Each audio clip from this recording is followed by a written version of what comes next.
Welcome to Blessed and Boys, a podcast that is now really into curling. We're one Saints fan, one Cowboys fan, one fan of Who Dat, one fan of Dat Win, and two fans of Team USA's curling team. We're here to give weekly takes, game recaps, bad betting picks, game previews, and the occasional Seinfeld reference. Our patron Saint/Cowboy of the week is offensive lineman Charles Brown. He was born April 10th, 1987, I believe. I know he's younger than me, but Brandon, I believe he's also younger than yourself. Yes, slightly. Slightly, okay. In Chino Hills, California. He was an offensive lineman. He played in the NFL after a standout college career at the University of Southern California. At USC, he developed into one of the top offensive tackle prospects in the country, earning All-American honors and recognition as one of the best offensive linemen available in the 2010 NFL Draft. He drew comparisons to established pros due to his size and athleticism and was ultimately selected second round, 64th overall by my New Orleans Saints. Brown's early NFL career saw mixed playing time and injuries. In his rookie year with the Saints, he appeared in just 3 games, and throughout his first few years, he split time between starting and reserve roles, often stepping in for injured teammates. Battled injuries of his own, including a knee injury that led to missed games. His most substantial season came in 2013, where he started 14 games at left tackle, though inconsistent play eventually led to him losing his starting job. I believe he lost that starting job to Teron Armstead, parenthetically. After that season, the Saints chose not to re-sign him. Following his time in New Orleans, Brown signed with the New York Giants in 2014, was waived after only 2 games. He then had a short stint with the New York Jets in 2015, signing after a minicamp tryout, but being released before the season began. And then later that year, he joined Brandon's Dallas Cowboys, where he served primarily as a backup swing tackle and saw limited action in games. Brown re-signed with the Cowboys in early 2016, but shortly thereafter announced his retirement from professional football, ending a career marked by early potential, sporadic starting opportunities, and transitions between multiple teams. Shout out to ChatGPT for that. Shout out to the bots. Shout out to the bots. I'm Paul the Saints fan. I'm Brandon the Cowboys fan. And we're your hosts. Izzy, tell them what time it is. Yeah, that's it. It's go time. Let's see you lift that. Mr. Mandelbaum, please. It's go time. This one's for you, Pop. It's go time. It's go time. You've been married 3 times. That's it! It's go time! It's go time. All right, it is go time. It's go time for the U.S. curling team. They got to get going here. So Italy. we should talk about that. One of the things. So me and Paul right now currently, this is a re-air obviously, because this is it would be like 2:00 in the morning Italian time, but we're watching along with the USA men's curling team who is facing off against Italy. They're currently in the third end. USA currently trailing 1-2. All right, and they're on. This is the USA's second to last stone that they have just. What's the term here? Shot.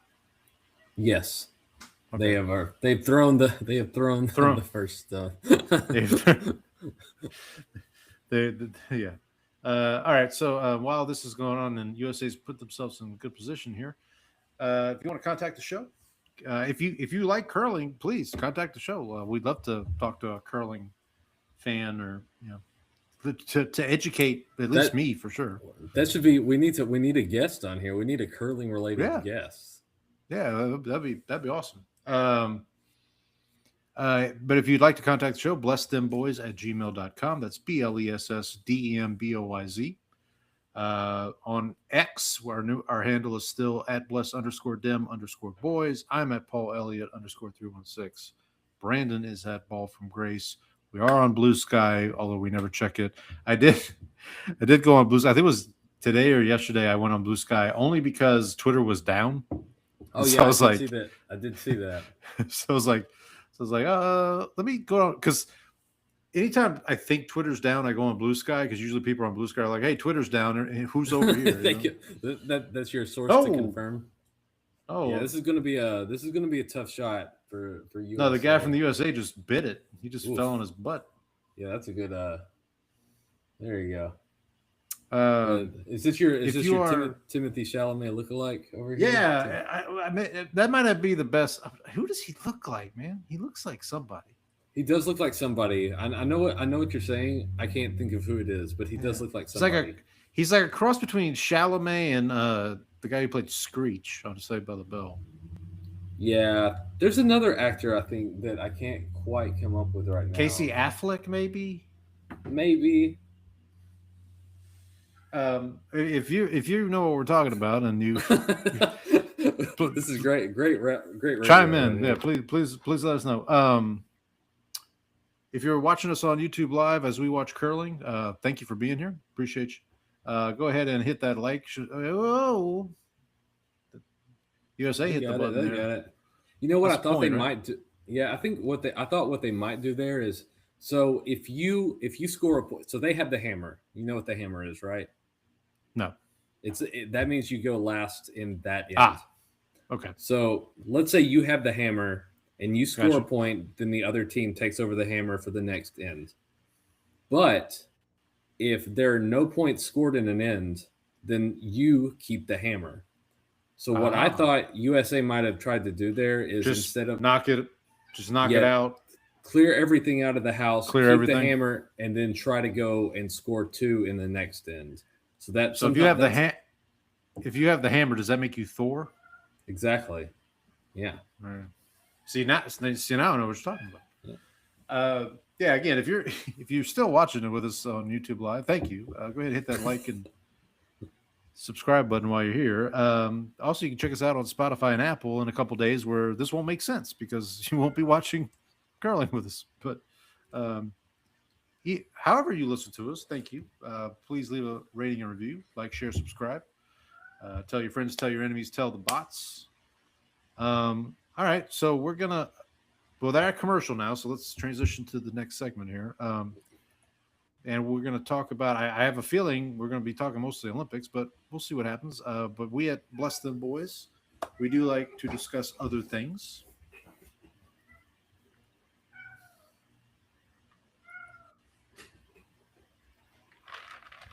But enough about fish. I can discuss other things, you know. All right. So, Brandon, you want to start outside of Olympics again while we're at a commercial break here? What you get up to this week? So we had our so Friday was our annual work celebration, employee day. They do celebrate work anniversaries. We go off campus. So we went to the Rustic over in Uptown Park. Okay. Okay. So we did that, and then I played Street Fighter. They had a arcade game there, so I did play some Street Fighter. Nice. I went and visited the museum that I used to work at and saw some former coworkers. Did that. Very cool. Then Saturday we went to for my kids are both in Scouts. Former I think it's just Scouts of America now, formerly Boy Scouts. You know, they you got to support them because they don't have the cookies like the girls. So really unfair, but got to support the team. Yeah. But we did on Saturday. We had a scouting outing to a local firehouse. They gave us a tour, talked about the stuff on the fire truck, and then toward the end of it, they got called, so we had to vacate the premises because they were leaving to go out on a rescue. So you didn't jump on the back on the caboose? No, yeah, I was steering back there, steering the rear of the fire truck. It's all right, Captain Kramer's got the caboose. Yeah, so I had my map ready if they needed to get anywhere in the city. So that was it, and then the other thing obviously is we watched a lot of Olympic coverage. I don't know, so you're not a big Olympics guy. I mean, obviously now Well, you're except for curling, though. we got you into curling now, but my wife and I the men's figure skating was this week Friday night, I believe. Okay. Um, Okay. big upset, big letdown for us, Paul.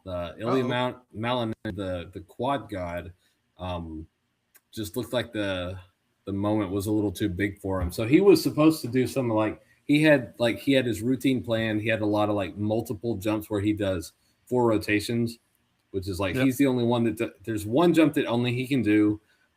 There's other quad jumps where he is like the best at it. He actually, you could see like he was supposed to do a quad and then he would stop. He stopped and then like just kind of did like a double or a single. And so he lost points there. And then he also fell down twice. And you could just see like it was brutal. And they interviewed, they like stuck a microphone in his face like right after this. And they're like, it was like really tough performance out there. What do you think happened? And it's like, how about we like don't do this right now? It was like very it was like very uncomfortable to watch, and it's like so that was we've watched the Olympics. We've been following along with that. What about you, Paul? What did you get up to before you got into curling? So so Sunday morning, woke up. I was the first up in the house, and I just turned the TV on and said, "Oh, let me watch a little women's." It was women's curling. It was USA and China, and I got into it. Like I said, I knew very little. Oh, that was a good. That was a good shot there. Good shot. But we and I was texting you, and I was kind of looking up real quick like dummies guide to curling kind of thing.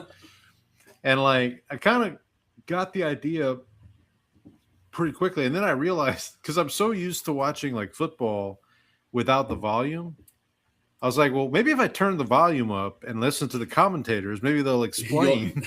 You'll understand a little better. I'll understand a little better, and it helped for sure, because they had a young lady who was former Olympian that was on the panel, kind of explaining like why they were doing certain things and stuff. So I mean, it was one of the guys that they've had commenting on the men's game is the guy. I think his last name is Schuster, but he kind of he led the men's team like to their first ever gold medal win back in 2018, I think.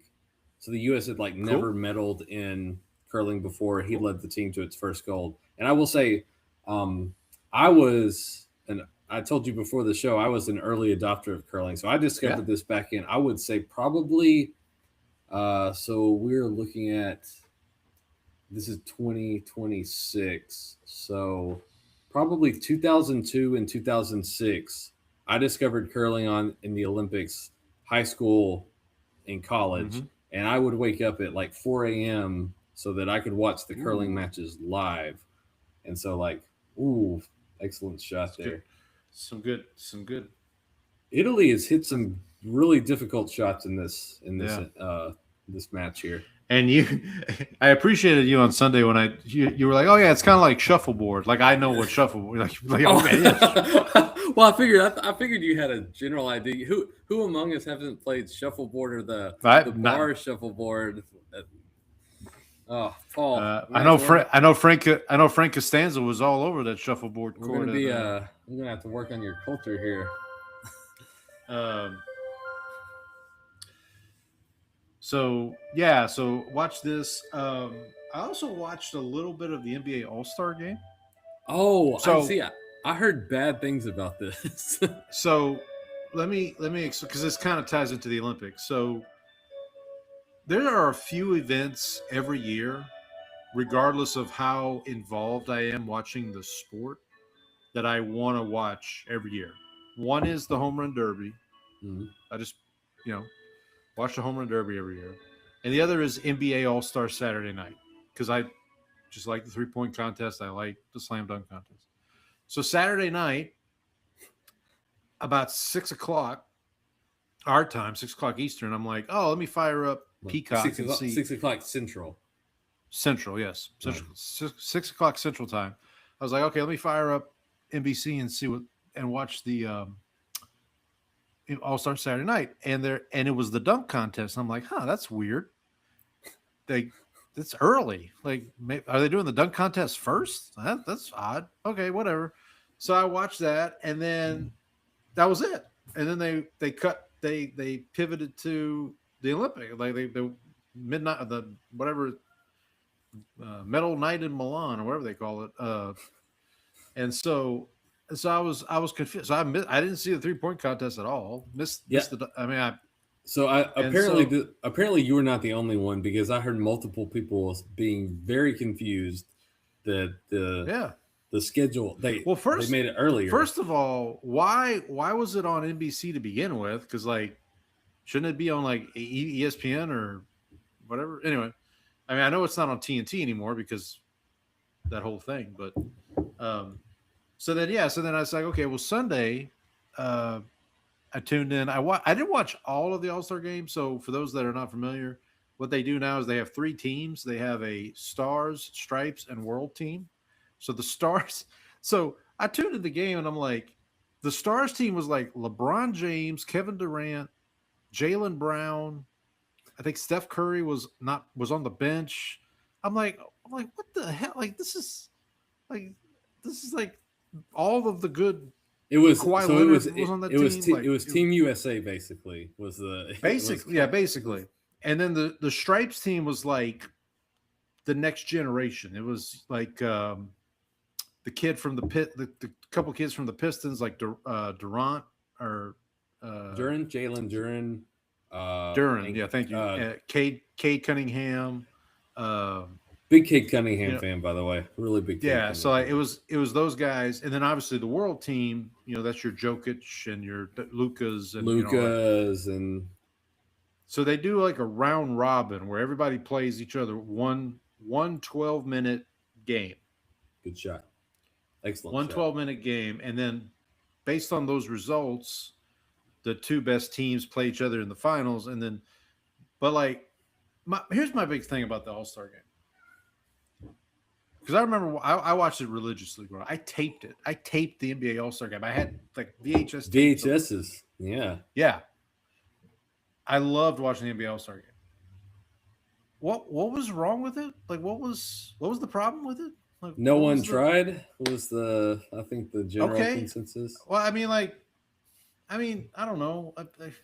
I think they wanted a little more effort, and this was kind of a way to get that. I guess. But, so I will say, so usually what will happen is my wife and I will put the kids to bed, and we'll go downstairs and we'll watch the Saturday night events generally. Mm-hmm. Now, obviously we didn't do that because our nights are basically dedicated right now to just Olympic coverage. And so we didn't do that. But then I saw everybody talking about how, first of all, the 3-point contest started at 3 o'clock, and then the dunk contest, obviously, they didn't even invite back Mac McClung. Did you see the McClung post that he did? Mm-hmm. So he said basically, hey, if they had asked me back, these are the dunks I would have done, and his were apparently better than anything anybody else did. Yeah, I saw one where he did something with a ladder or something like that. There was one where so is he not in the league right now? Is that why they? I thought he had signed a 10-day with the Bulls or something along those lines. But because I remember, I thought he was in the G League when he won it one of the years anyway. So I didn't think it was. I remember back in the day, there was a guy named Craig Hodges who won the 3-point contest, and I think the next year he was going to defend it, but he oh, damn it. Oh, that was good defense by the Italian there. But he wasn't on a team, and the NBA just let him show up. They were like, come on. He technically wasn't in the league, but they let him show up and defend his title. You gotta let our us white boys, like, I mean, we don't have much going on. No, well, Craig Hodges well, was not white. Craig Hodges was African American. well, I'm just saying, like, for Matt McClung, we need our guy. Although I will say Cooper Flag and Luka Doncic and Nikola Jokic, we got a few in there. No, Yep. All right, hold on. There's the last. Okay, well that's a break even there. oh, yeah, so they're gonna keep that. See, that's what I'm talking about. So Italy keeps the hammer now. Yeah, so they're like, hey, we're not gonna be the most we can score here is one. Let's just knock them all out. Let's try the defense. But the defense, I don't know if you saw that on the America's Last Stone. The defense from Italy was pretty good. Like they got it to where that America's Stone went in the blue. Exactly. So if it's in the blue, is that in the house? Is that still in the house? That is still in the house as long as it's within that area. Okay. Once it's out of there, they'll just clear it out of the way. So it's like there's not as many stones just sitting around. Okay. So yeah, All-Star game, watch that. But then wanted to talk about some movies here. I did finally catch up on all the Oscar Best Picture winners or nominees, I should say. Watched the last one, Sentimental Value, which was quite good. This is it's a movie directed by Joachim Trier. Stars Stellan Skarsgård, who is the father of Bill Skarsgård and Alexander Skarsgård. He plays Which one is it? Bill. I think it's Bill. Okay. Was he also the vampire? Was he also Nosferatu? Yes. Was? Maybe. I'd have to look. I don't remember. It was one of the Skarsgårds. Yeah, no, they're all over the place. Well, one of them, I think Alex was in The Northman, which is another Robert Eggers film.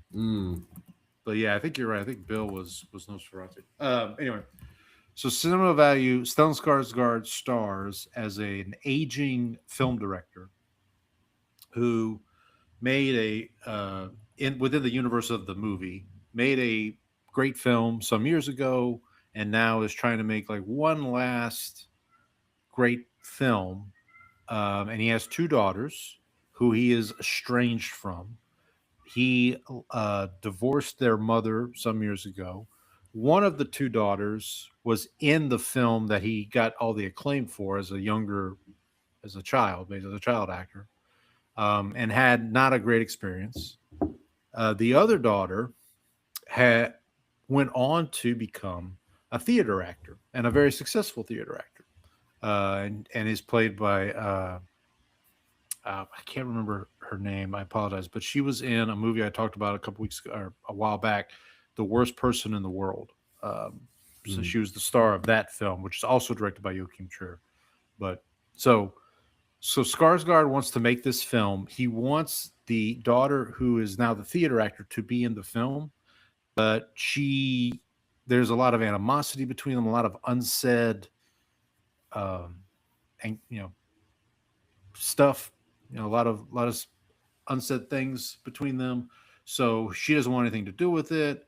The daughter who was in the film, was in his other film when she was younger, she now has a child.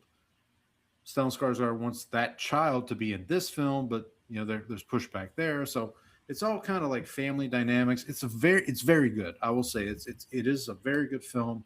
It is a fancy Winnie the Pooh special. There is subtitles. It is in is it Norwegian or is it Danish? I can't remember. It's in one of those European languages. One of those. Speaking of the Norwegians, speaking of Olympics, the Norwegians are crushing it at the Winter Olympics. Oh, really? They usually do. Mm-hmm. That makes sense. That makes sense. All the ski jumping and the cross country skiing. I mean, that's practically like their method of getting to work every day. So like, oh boy. Let's see. I'm looking here. Trying to find what country this movie. So I did confirm that Bill Skarsgård was Nosferatu. Okay. You never saw that movie, did you? Well, Nosferatu? No, I saw Nosferatu. Oh, you did? I did see it. Yeah. Oh, I didn't talk about it. I thought I you talked hadn't. about it on the show. I can't remember. You know what? You know what? It might have been a week you were either out or, yeah, I don't know. But I did. No, I did. The movie of your own free will. I did. I did. What's her name? Lily Rose Depp. Yeah. Pretty good. Some wild stuff going on in that movie. Tell you what, man, she's pretty good. Well, there's also the naked lady on the horse who has many of the qualities prized by the superficial male. Absolutely.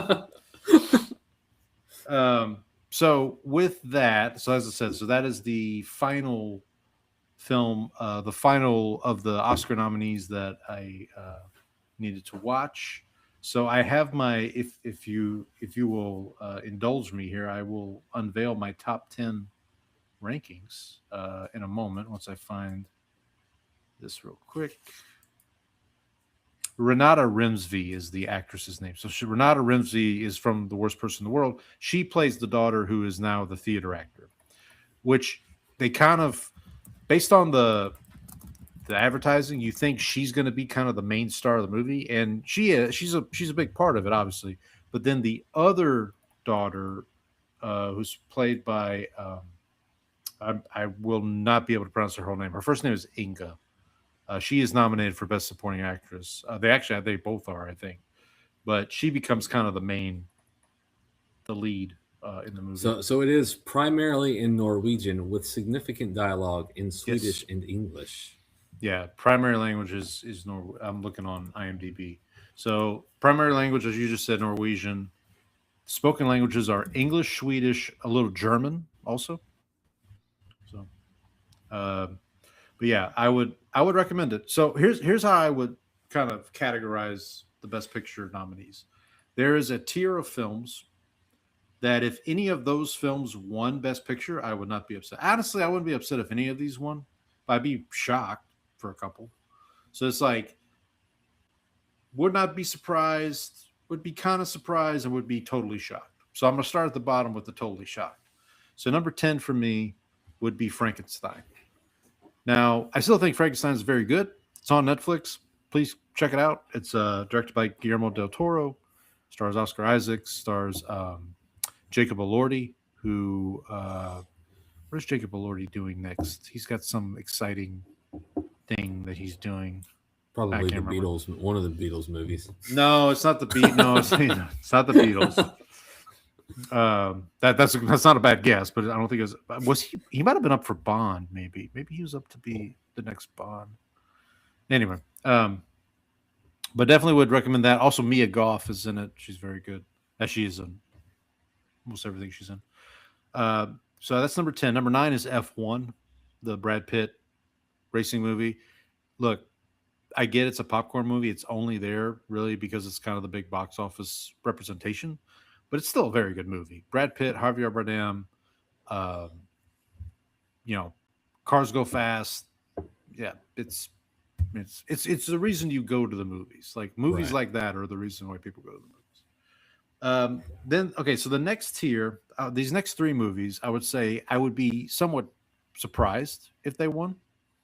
So number 8 is Secret Agent. This is the Brazilian film. I think I talked about it last week or the week before, starring Wagner Moura, who folks might remember. I didn't remember this at the time, but I've since remembered. He was in a movie called Civil War that came out in 24 with Kirsten Dunst, where they not Marvel Civil War. No, not Captain America Civil War. There's just Civil War. But he is very good in this film. I would say in another year he might have a great shot at winning Best Actor. This year's probably not it, but still a fine performance. Number 7, Begonia. This is the Yorgos Lanthimos movie. Emma Stone, Jesse Plemons. Kind of a conspiracy thriller. Get your tinfoil hats out type movie. Emma Stone. I would say she would have a good. She again would have a good chance of winning Best Actress, but I think there's someone else we'll talk about in a second who's gonna win it. And then number 6, Marty Supreme, which I think Chalamet is winning Best Actor. This movie is really good. I mean, it's one of those where it's like 2.5 hours, and when I saw it in the theater, when it got to the end, I was like, "Oh, is it over already?" It's that kind of a movie. Just tremendous, and the needle drops are top notch. Also, I don't think I mentioned this, but Tyler the Creator, the rapper, is in Marty Supreme. He plays like I think I heard that. I think I he heard plays that somewhere Chalamet's else. he plays like one of Chalamet's best friends. He's very good. He's a very good actor. All right, so then the next 5. So the top 5. If any of these 5 won Best Picture, I would not be upset at all. Or I wouldn't be shocked at all, I should say. Number 5, Train Dreams. Talked about this. This is the Netflix film. Joel Edgerton. Again, very strong performance. In any other year, he'd probably have a really good shot at winning Best Actor, but he just happens to be the year that Chalamet's, coming for the gold. Number 4, Sentimental Value. I just talked about it, so Or if you would like to know, in its original Norwegian, affectionsverdig. there you go. See, this is why we're a good team, buddy. I should mention Stellan Skarsgård is the, I think, betting favorite to win Best Supporting Actor for his role in this movie. So I'll just mention that. Number 3 is Hamnet. I talked about it last week or the week before. Jessie Buckley, I would be shocked if she's not Best Actress. I wouldn't be upset like if Emma Stone won it or if Rose Byrne won it for If I Had Legs, I'd Kick You. But I think Jessie Buckley's the runaway favorite there. Oh, and also a very Irish. good Jessie Buckley. Mm-hmm. Yeah, and she has a new movie coming out in a couple of weeks. If you've seen commercials for The Bride, she is. The Oh bride. yeah. It's like Bride of Frankenstein, right? Yeah, she is the titular bride, and Christian Bale, I believe, is the monster. I don't know. I didn't know it was that kind of movie. You always go for the same joke. It's there's so many ways you can make it, Paul. And then the top 2, these have been my top 2. I really hope it's one of these 2 that wins. Sinners, number 2. We've talked about. You've seen Sinners, right? I mean, Oh yeah, I think I saw that before you did. Yeah, I think you probably did. I saw it. I did not get to see it. Did you see it in theaters? I did. Yeah. Okay. I did. See, I made it I a didn't point see to it in actually theaters. because I heard a lot of talk about it, and then I had an opportunity to go because I needed to pick up my brother-in-law like late at the airport, and so I was like, well, I'll just go to the movie, and then I can just leave from there and go pick him up, and so it like worked out. Here's what I'll say. I hope that either this wins Best Picture or that Ryan Coogler wins Best Director. I hope one of those 2 things happens. Well, I think he's got a good shot at winning Best Original Screenplay. That would be that too. Yeah, that's probably that would be my bet. And I would say all of the musical categories like composer or best score, this would be a front runner. Original song probably also, and then One Battle After Another, the Paul Thomas Anderson movie, which I did see this one in theaters. I actually haven't revisited since I saw it in theaters. I need to. It's on HBO Max. I keep saying I need to rewatch it. This movie is. I think it's. I think it's gonna win. I think it's the betting favorite. Paul Thomas Anderson probably is the betting favorite for Best Director. You talked about Best Original. Well, I think you talked about Best Original Screenplay for Coogler. I think this might get Best Adapted Screenplay because it is based off a Pynchon novel. Okay. So, but go ahead. I'm sorry. I think because Paul Thomas Anderson didn't win because he had, I would say what a lot of people would regard as his best movie, the There Will Be Blood, lost because that was the year that No Country for Old Men came out. So like you kind of like just got in, you just kind of had bad. There was No Country for Old Men, and also Zodiac came out that year as well, which is probably Fincher's best movie or one of his best movies. Yeah, and so like just like it feels like this would be the year to give it to him because he made this movie that's like deeply regarded as like one of the best of the year, and then also like he kind of is due for one. You know, yeah, how I would sometimes highly that's like with Nolan and Oppenheimer. Like he had done so much good work that they wanted to like you want to give it to him eventually, and so like this feels like that would be. It'll be interesting a year from now because we're gonna have Oppenheimer, or I'm sorry, The Odyssey, probably gonna be up for Best Picture, but also you'll have Dune. The third Dune movie will be out, so that'll be probably a strong contender. But yeah, like I said, I think Sinners are one battle after another, probably going to be in the hunt. Did I tell you my copy of the Iliad and the Odyssey arrived? Okay. Yeah, so I will. I'm going to try to read those before I go see the movie in theaters. July 17th, I think, is the date. Yeah, it's in. Yeah, I know it's in July. I can't remember the date, but I'm going to make it a point to try. There's also a movie coming out in March that I want to see that has a lot of buzz. It's called Project Hail Mary. I saw the commercials and wasn't. Oh, yeah. It's based off a novel by the guy who wrote The Martian, isn't it? Correct. Correct. Andy Weir, I believe. Yeah. The beginning of that movie looked a lot like the kind of storyline behind Interstellar, where it's the planet's dying and we need to go find a new planet. Yeah, it feels like that. It feels like that, maybe a combination of that and like, I won't say Armageddon, but it's one of these like, we need to go into space to save Earth kind of thing, like to your point. And Ryan Gosling, I actually recently saw a movie he did called First Man, where he plays Neil Armstrong, kind of a biopic. It was directed by Damien Chazelle, who directed La La Land. This actually was, I think, his follow-up to La La Land was First Man, and it's very good. So kind of a similar idea here. Obviously, this is based off fictional. Project Hail Mary is based off fictional work. But I will say I appreciate that you say it biopic because that's how I say it. And I can't stand it when people say biopic? Yeah. Biopic sounds like a procedure. Like you have I'm having a biopic to make sure that it rhymes with like myopic, so it's like it's an eye condition too.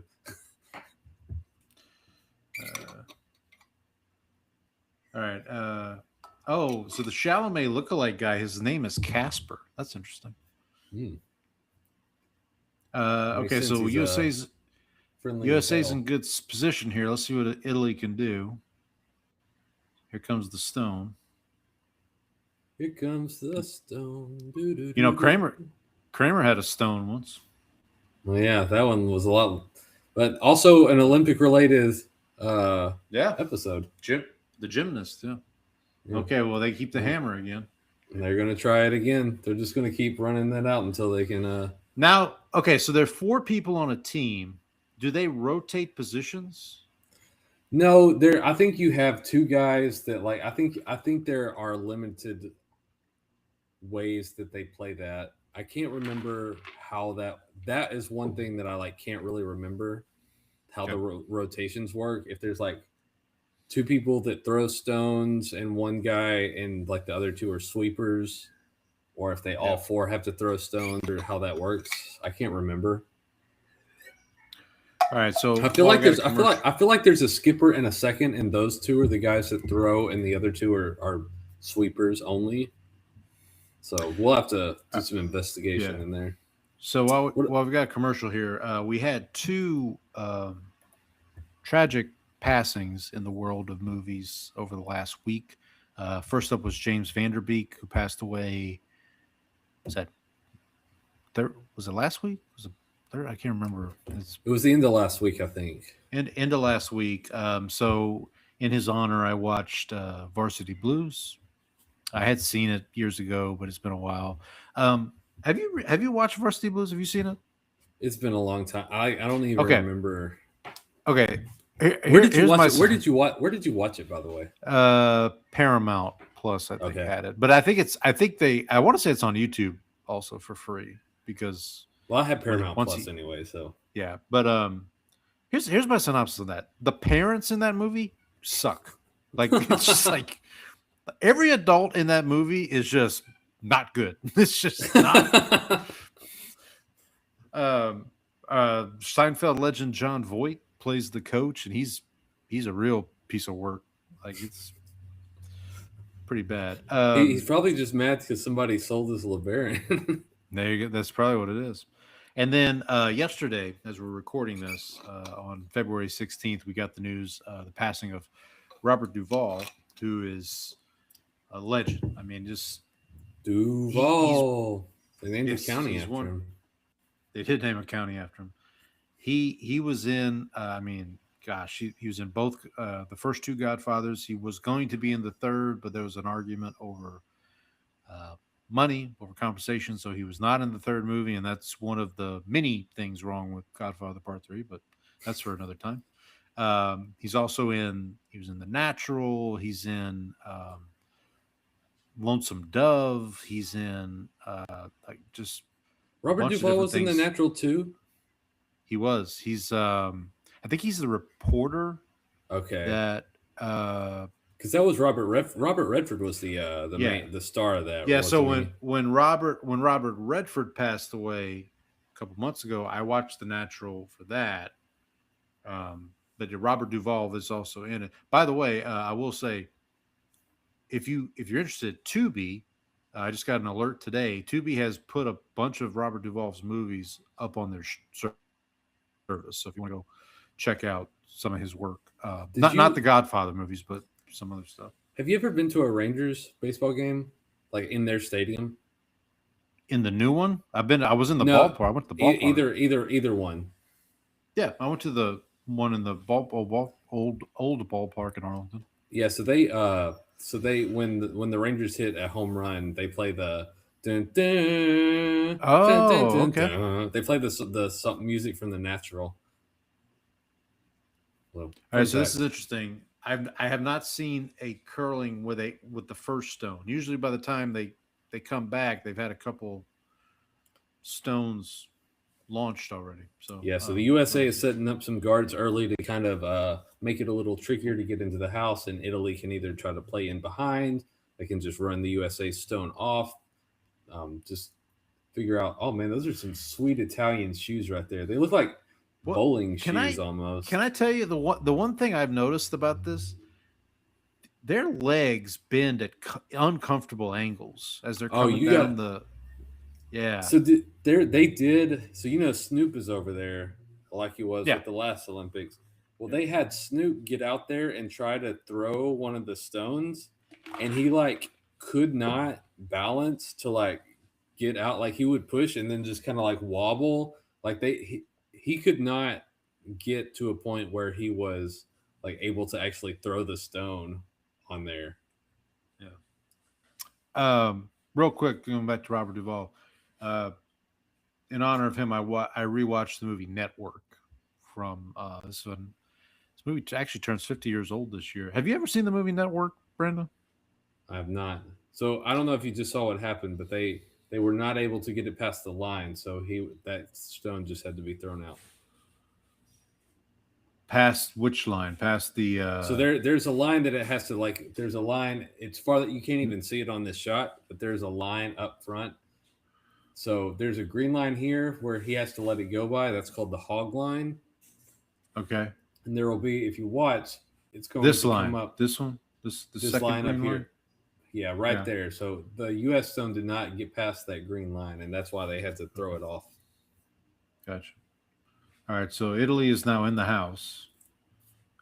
They are in the house. Okay. And so what we would say is Italy is now laying one.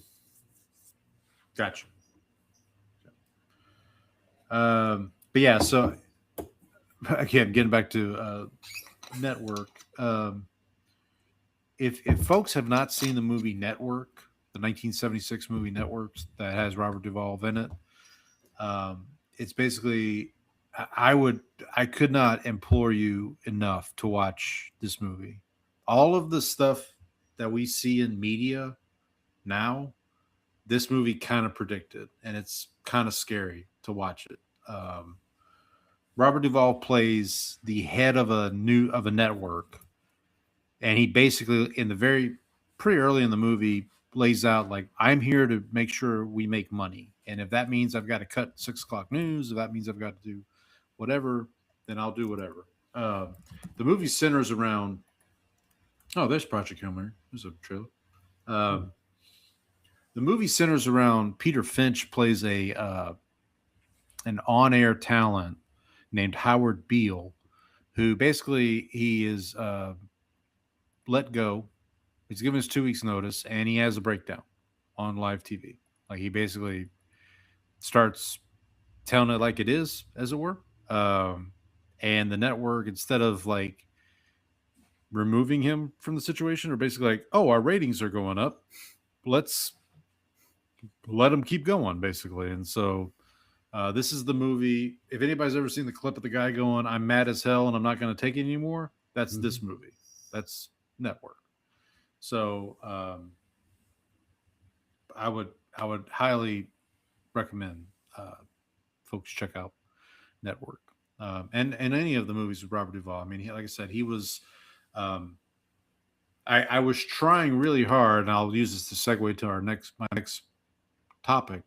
I was trying really hard to find a movie with him and Denzel in it for this week's Denzel Challenge, and there is a movie that he and Denzel are in, but it unfortunately did not qualify for this week's prompt. So that movie is John Q. For those that may have seen it or not seen it.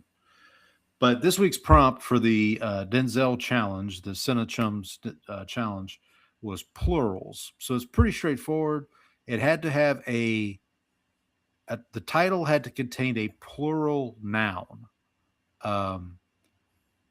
But like numbers by themselves don't count. So like the Magnificent Seven doesn't count. But you could do Remember the Titans. You could do The Great Debaters. But the movie I chose was a movie from 2013 called Two Guns, which is it's Denzel and Mark Wahlberg. So when the movie starts, it almost you think that they're two just regular old bank robbers, and as the movie progresses, you find out that it's not that simple. And it just kind of, I don't want to say too much about it. I mean, you could do a lot worse for an hour and 49 minutes. I'll say that. Like it's a perfectly fine movie. If you're, I don't know. I'm hit and miss on Mark Wahlberg. Like there's some stuff I want, like Boogie Nights is great, and there's other stuff he does where I'm like The Departed. The Departed is great. Yeah. But then there's other stuff I watch with him, and it's like, I don't know.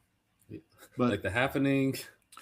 I will also say a great performance in Two Guns from Bill Paxton, from the late great Bill Paxton. I want to say it was might have been one of his final roles too. So would recommend that Two Guns, by the way, on YouTube for free right now. There are a couple Denzel movies on YouTube for free right now. We talked about Inside Man, I think a couple weeks ago. It's on YouTube right now for free. So I'm hoping that one, I can get that one into the challenge. That's a great movie. It's very good movie. All right, so I think that's it, buddy. Anything else? I mean, we'll watch a little more of the curling here, I guess, before we transition to our next segment. USA just sent another stone on its way. He is sweeping feverishly here.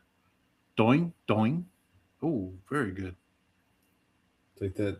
There we go. Good shot. Oh, he did. You saw it? He did a little. There we go. Yeah, let's. Yeah. Apparently, one of the guys on Team USA has got a little symbol, a little thing he does. The guy with the headband. They were talking about it earlier. Well, I will say that apparently the the other people did not like that our fans were being too rowdy, or thought our fans were being too rowdy during the mixed doubles curling events, Oh. because curling is supposed to be. I don't know if it's like you're supposed to golf clap over here or something, but like, give me a break. Come on, man. We're not here for a long time. We're here for a good time. We need David Putty to show up. Oh, by the way, before we transition, I did want to mention I did watch 2 episodes of Suburgatory. Oh yeah, it's on Netflix now. It came It is on on Netflix. Friday. Yeah, Friday. I watched 2 episodes. Good. First 2 episodes are good. So let me get this straight. So this whole series is dependent or is based on a single dad living in Manhattan who finds a box of prophylactic wrappers in his daughter's drawer, like shoe drawer, or clothes drawer. And upon that, he decides he's going to move he and his daughter from Manhattan to the suburbs. Mm-hmm. Is that did I get that the right? premise. Yep. Okay. I do think it's fun. Like the second episode was funny because like there's the neighbor across the street that keeps inviting him to dinner, and he's trying to come up with new ways to say no. That family gets pretty wild. Like that family, there's a lot of stuff going on with that family. I could tell. Yeah. Well, and then that's the same episode. In that episode, the daughter makes out with like the dumb jock's son, and like yeah. There's some good stuff. I'm gonna have to go back and watch some of the episodes again. Like we watched it like a couple of years ago. Like rewatched the whole series, because we were able to get like a bootleg version before this was like, because it had never been available. So like we bought season 1 on DVD, like when it was still like on, and then they never released seasons 2 and 3 on DVD, and it was never available for streaming until like recently. It was available on Tubi, and like that was the first time it had ever been available on anything, and now they actually brought it to Netflix, which is like huge. I waited for it to be on Netflix. I think we talked about this because on Netflix there would be no commercials. On Tubi you have commercials. So. No, but yeah, I'll definitely keep watching it. Just haven't had a chance to get to. I promise this won't be a. What was the show you had me watch? And I watched like an episode. Was it Justified? Justified, yeah.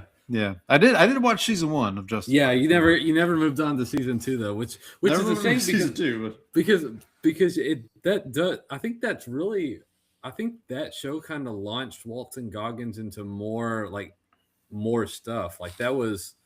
Like I did see. So upon Robert Duvall's passing, a lot of actors were posting like their memories. Walton Goggins is in a movie with Robert Duvall. I want to say it's The Apostle, where Duvall plays like a evangelical preacher type. But then Jason Alexander posted on Instagram a picture of him and Duvall. I didn't ever realize he was in a movie with Robert Duvall. It's a movie called The Paper from 1994. It's a Ron Howard film. And not only is Robert Duvall in the movie with Jason Alexander, but also in the movie is the apple of George Costanza's eye, Marissa Tomei. Oh. So might have to check that out. She loves fat, funny, bald men. All right, so let's hang on. Let's see what the U.S. is doing here. So Italy is currently good. Currently has a stone in the center. We're trying to not run that out. Nope, Italy's man. That guy's going. He's going to town on that thing. That's tough because you've left that yellow stone in there. That's not what you wanted to end up happening on the back end there. Yeah. So now if you're Italy, you're just going to try to knock it as close to center as you can, right?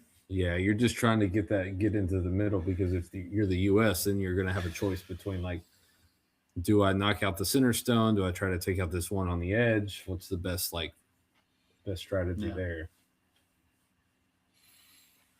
All right, so while we wait for Italy to make its move here, talk some NFL news and notes real quick. I do have a couple of free agency things I want to talk about.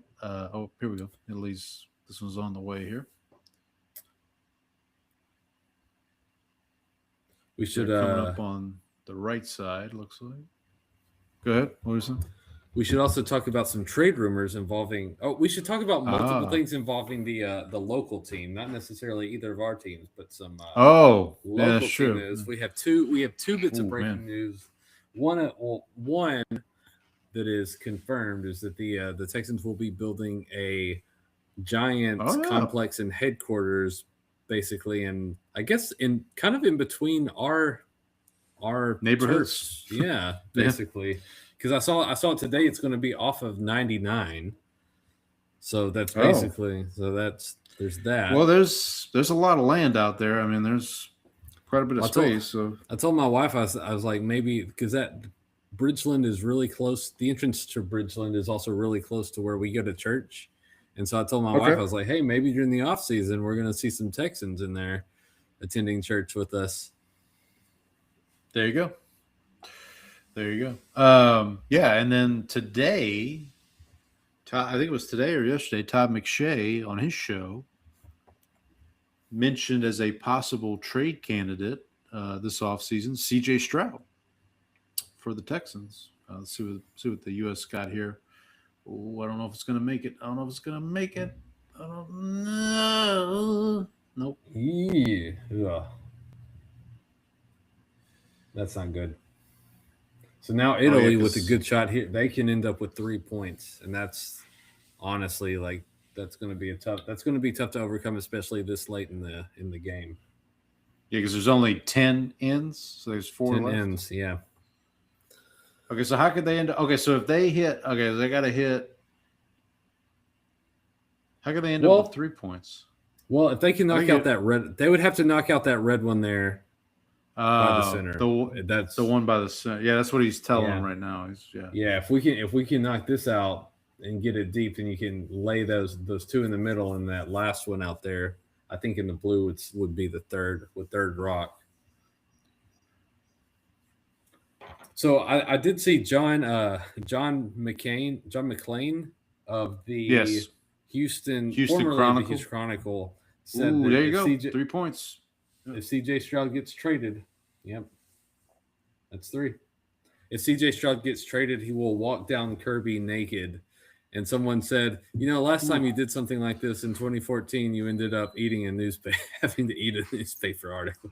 So, because he famously said Deshaun Watson was not going to get traded, and that happened. How'd that work out? So, I guess. I mean, let's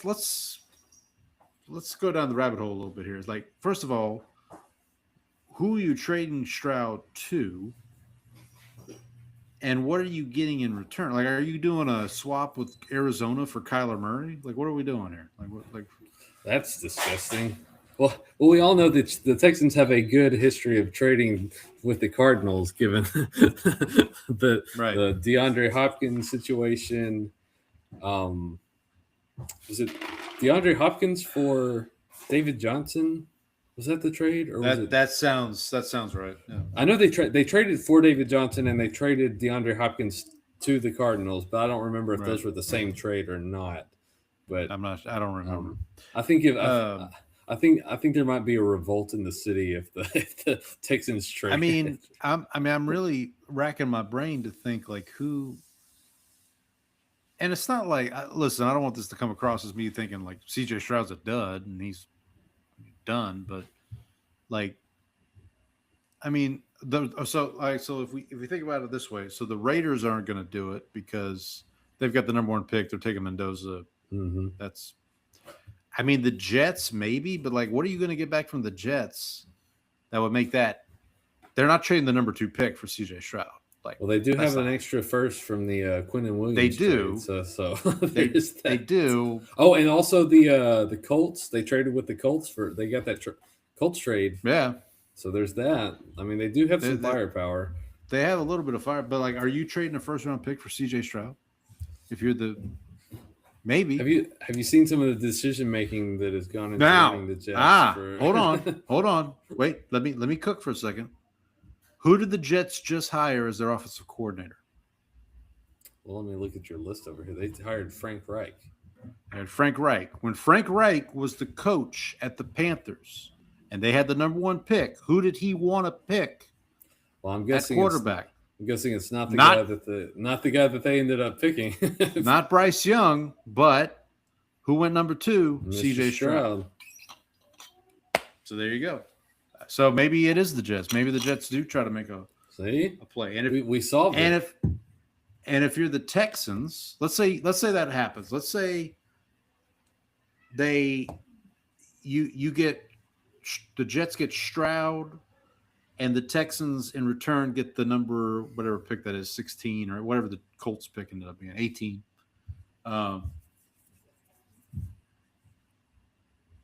Then if you're the Texans, I mean, I feel like they would be comfortable. Well, I don't know if comfortable is the right word with Davis Mills, but maybe they'd be like, maybe they take Ty Simpson. Maybe they like Ty Simpson out of Alabama, or they like one of these other quarterbacks. Maybe they take a flyer on like Kyler Murray or Tua or one of the guys who's ends up getting let go in this. Maybe they take a shot on Kirk Cousins. Maybe they take a shot on Kirk Cousins. I mean, it's not. If you're the Texans and you just saw the Seattle Seahawks win the Super Bowl with Sam Darnold, no disrespect to our friend Trang and her beloved Seahawks, but you got to at least think like, okay, look, our defense is pretty good. If we had a quarterback that didn't turn the ball over 30 times in 2 playoff games, then maybe we would have a shot here. We got a shot. Yeah, we got a shot. I mean, what happened? That dude crashed out pretty. CJ has crashed out pretty hard from that rookie season. Now, how about here's another one? What if the Dolphins just hired Bobby Slowick as their offensive coordinator? Oh, there we go. I like this idea. Let's go from Tua to Stroud. That'll work. Okay, so let's real quick just run through. I know we did this last week, and shout out to our guy Andy who did reach out after the show to let me know that the Bears did hire Press Taylor as their new offensive coordinator. I believe Press Taylor was with the Jaguars once upon a time as their offensive coordinator. This might have been during the Peterson run. They must have been impressed with him. They must have been. So real quick, so the Titans go with Brian Daboll, Chargers Mike McDaniel, Chiefs Eric Bieniemy, Lions Drew Petzig from the Cardinals. Kind of an uninspired choice, from a lot of Lions fans that I saw online. But Oh, speaking of which, speaking of Lions fans, I want to give a quick shout out to Kent, who is the gentleman who came up with the RAS system. Relative athletic score, something like that. Relative athletic score. It's been around for quite a while now. He posted on Twitter today that he's still doing RAS, but not going to be as visible this year. Apparently, he's got some health scares. So just wanted to wish him the best. I know he said he was not at the Senior Bowl. He will not be at the Combine, but he is still going to post the RAS scores. So shout out to him. I actually got to talk to him once upon a time. Nice. Like via Zoom. Really nice guy and a big Lions fan. So all the best to him. Maybe we can have it. Maybe if he heals up. I reached out and tried to get him last year. Didn't hear back. And this year, like I said, he's kind of taking a step back. Okay. So probably won't be this year, but we'll try. Okay, Dolphins, as we said, Bobby Slowick. Commanders, David Blau. Falcons, Tommy Reese. Bucks, Zach Robinson. Ravens, Declan Doyle. The Bills, Pete Carmichael. The Eagles, Sean Mannion. How do we feel about that, buddy? I'm really enjoying the self-destruction of the Eagles over. I know you are. I mean, the fact that they just like completely blew up their like. Let's chase off So, the guy who is like not known only to be the best. I think we mentioned this last week. Not only did they hire Sean Mannion, they also hired former Tampa Bay offensive coordinator Josh Grizzard as their passing game coordinator, quarterbacks coach. So we'll see what happens. Browns go with Travis Switzer. Is that any relation to Barry? Do we know? That's a good question. I haven't looked into that. I Keep have a going, feeling and I'll do my own research. Broncos Davis Webb. Davis Webb was a hot name at some other places, so he got promoted once Joe Lombardi was let go. Matt Nagy with the Giants. Sorry, I don't know why that's funny, but it's kind of funny. The Jets go with Frank Reich, as you mentioned. Cardinals go with Donnie's favorite, Nathaniel Hackett. I sent that to Donnie when the hiring was made official, and he said, "Yeah, he couldn't hack it as Broncos head coach," and so he. Well, I miss this, but we did. But Matt Nagy to the Giants, good work there. Well, no, I got a good chuckle out of it. So Travis Switzer, no relation to Barry. Huh, interesting. The Giants hired Matt. They also hired someone else though on their staff that Callahan, right? Brian Callahan. Yeah. So, Cardinals, Nathaniel Hackett. Steelers, they tried to hire a couple of guys away from the Saints. Didn't work out, so they went with Brian Angelico, I believe is how you Angelico. Bears press Taylor, as we mentioned. Seahawks. So they were hoping Andrew Janocko would stay on. He was the quarterback coach last year, but he followed Clint Kubiak to Vegas to be their offensive coordinator. So they ended up hiring the Seahawks. That is, ended up hiring Brian Fleury, who was, I believe, the tight ends coach from the 49ers last year. So no relation to Marc-Andre Fleury. No, I don't think so. Do you know who that is? Yeah, hockey player, right? From the Flyers. Was he a Flyer? I think he was also. I think he was a goalie. Canadian ice hockey player. Marc-Andre Fleury, Vegas Knights. So Penguins, Knights, Blackhawks, and Wild. So no Flyers in there. He was a goaltender. That's a shame. So Andrew Janocko with the Raiders, Brian Fleury with the Seahawks. So the only team without an offensive coordinator as we speak right now is the Rams, which when Sean McVay's your head coach, I guess you're not in too big of a hurry to have an offensive coordinator. It feels like Shieldhouse will just get promoted to offensive coordinator. Like that feels like sense. the move. Yeah. But and then real quick, defensive coordinator. So we had the Bills hire Jim Leonard, 49ers Raheem Morris, Packers Jonathan Gannon, Steelers Patrick Graham, Giants Denard Wilson, your Cowboys Christian Parker. By the way, hearing a lot of good things about that hire. And he is actually they're holding the press conference to introduce him. I think tomorrow at 3:00. Okay, very cool. Commanders Durant Jones, who was with the Vikings last year, I believe. So I guess the domino there was Brian Flores to the Vikings, keeps the defensive coordinator job, so Durant Jones moves elsewhere to get Is it not Durante? I apologize. Yeah, I believe it is Durante. Okay. There you go, USA. Needed that. Right. I don't know. Yeah, I didn't definitely. understand that. What was the strategy behind let's throw a bunch of guards out in the middle of nowhere as Italy just piles up stones in the house for the first half of this end? Someone's gonna have to. I mean, I've watched a lot of curling. I've just started watching it, buddy. I don't know. Yeah, I'm gonna need to turn on the volume to get the analysis on that one. Chargers hire Chris O'Leary. They lost Jesse Minter, obviously, to the Ravens as head coach.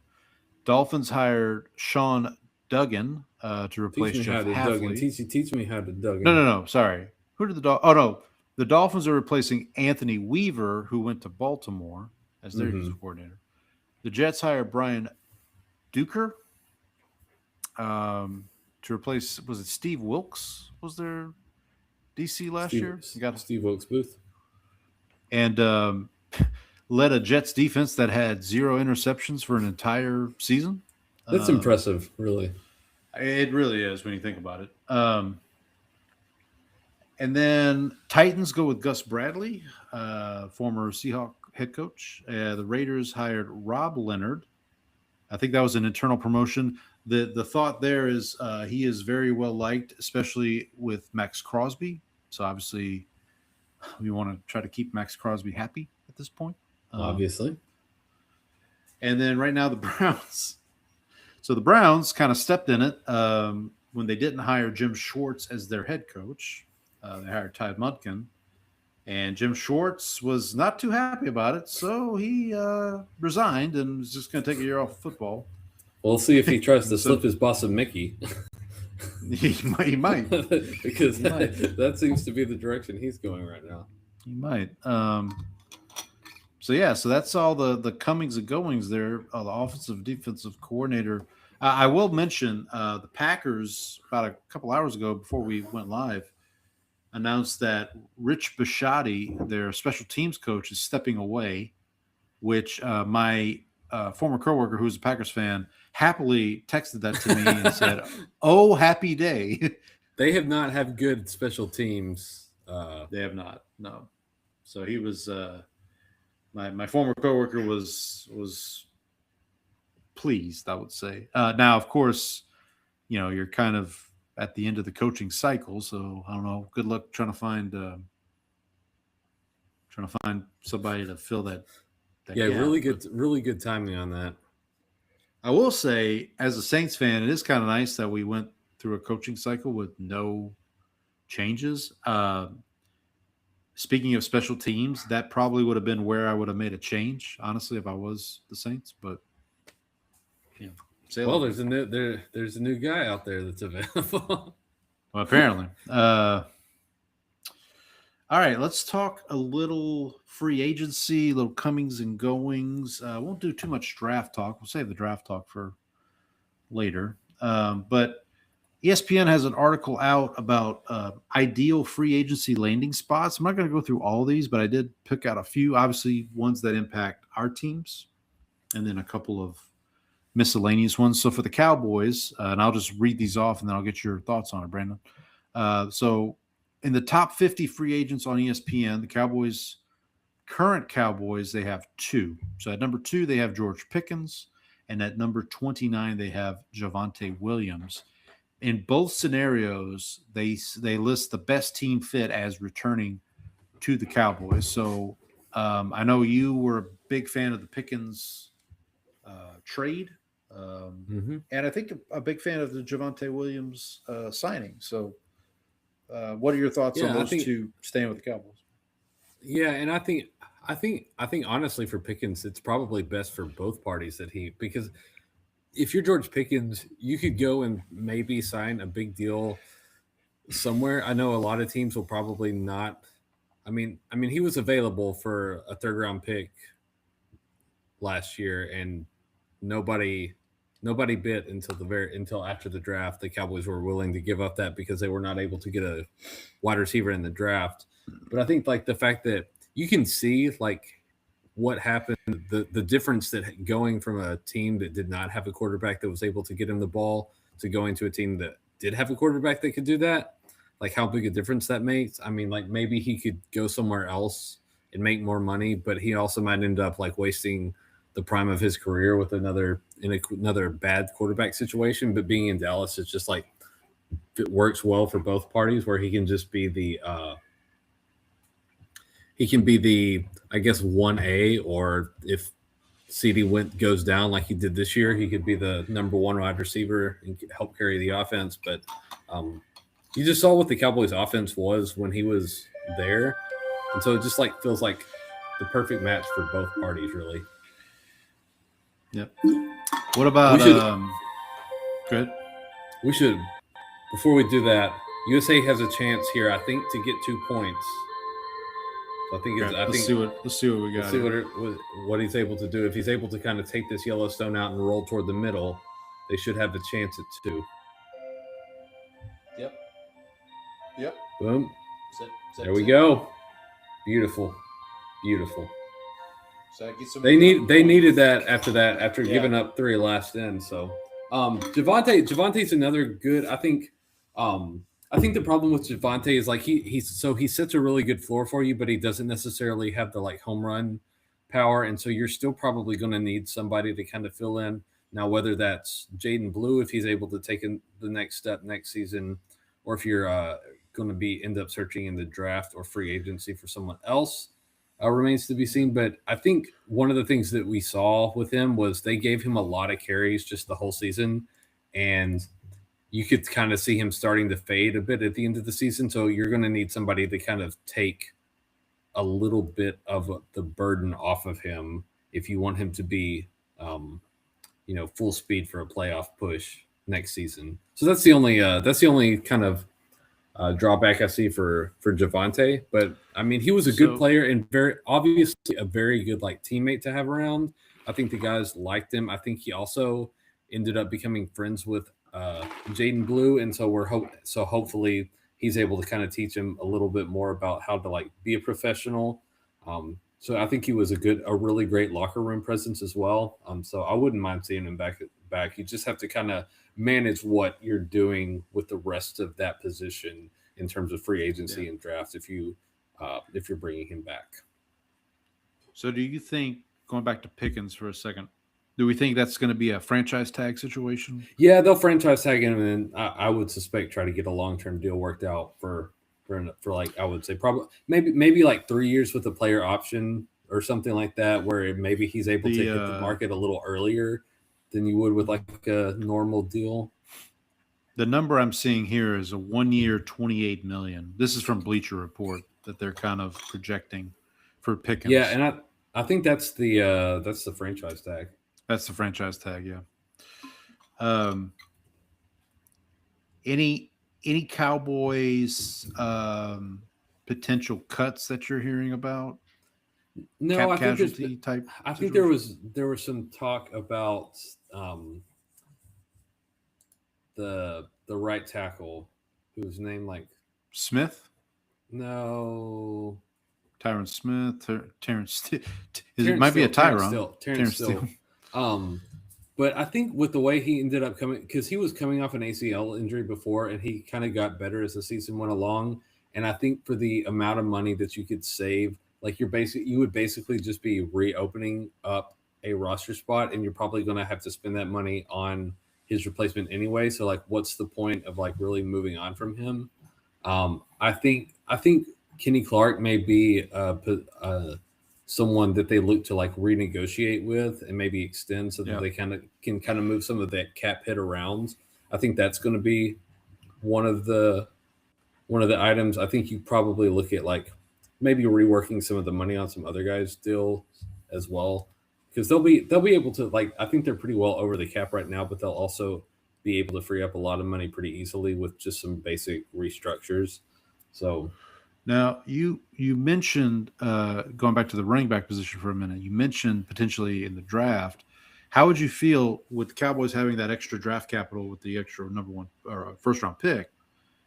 Would you feel? How would you feel of them trading up potentially to go get Love from Notre Dame? Yeah, I'm not interested. I'm not that interested in kind of trying to. I think the defense has enough holes that you probably just need to like use stockpile as many resources as you can. Like if anything, I would think they would take that first round pick and maybe trade back to the end of the first, and then try to pick up like a second or a third round pick with that. And you mentioned Kenny Clark. I think Bill Barnwell from ESPN had a trade scenario that he proposed, trading Kenny Clark to, was it the Bengals? Yeah, for a 6th round pick. Yeah. So no dice for you? Nah, I don't think that doesn't really move the needle for me. Okay. For the Saints, just 2 quick ones here. So one current Saint moving elsewhere, and then one potential free agent pickup from this article, ESPN. Alante Taylor, who's our nickel corner. They have best team fit listed as the Rams. Now, I would be I'm getting to the point where I would be kind of surprised if they re-sign Taylor. They could franchise tag him, but I just don't know if they're going to pay him top dollar. And if the Rams are willing to pay him top dollar and get him into kind of a bidding war, then I think the Saints will let him walk. I just don't see Alontae Taylor. I think is for the Saints is the Saints would love him to be what Devon Witherspoon is for the Seahawks, and he ain't. He's not Devon Witherspoon. Like it's just not like what you saw Devon Witherspoon do in the Super Bowl is what the Saints think Alontae Taylor does for them, which he doesn't. So I wonder if Dallas would be interested because Dallas needs a little bit of help on the back end. I wonder if the price is going to get too high for them to like look into that. But like it might be worth. I don't know. Yeah, So it might be worth asking. asking. The projected contract right now, I don't know if you saw this, but it's 3 years, 33 to 39 million, so about 11 to 13 million in annual value, which isn't terrible. Yeah, for a nickel. So I mean, the Saints do have a couple of young.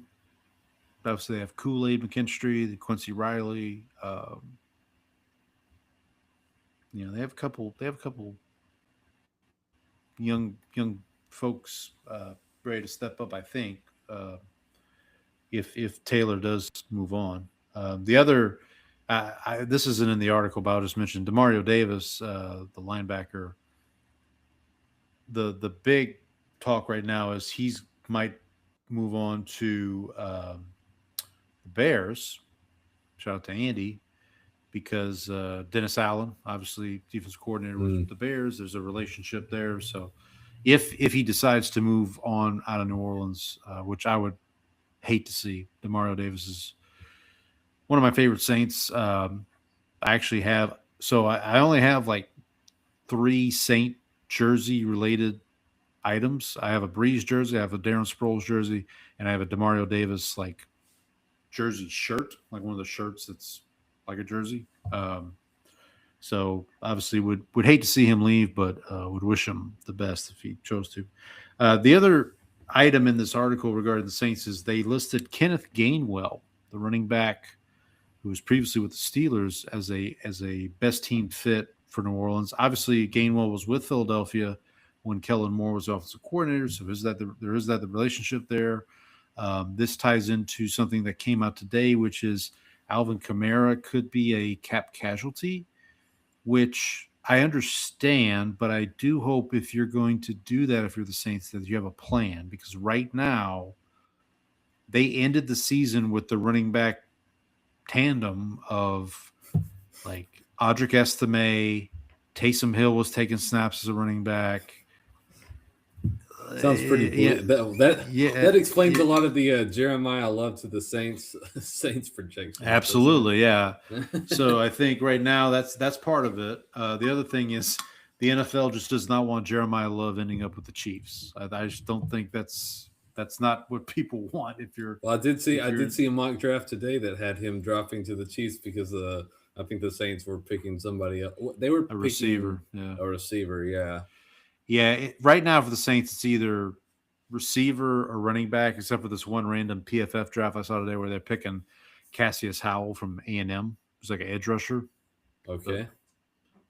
But, I mean, they could use an edge rusher, don't get me wrong, but they need some juice on offense. But yeah, so getting back to the Gainwell thing, I mean, listen, I think this would be good, good pickup. But again, if you're signing Kenneth Gainwell to be your running back 1, I'm not ecstatic about that. The thing about him is like he's also like a really good receiver. Like I think he played a lot of receiver in college, and so like he has that skill set.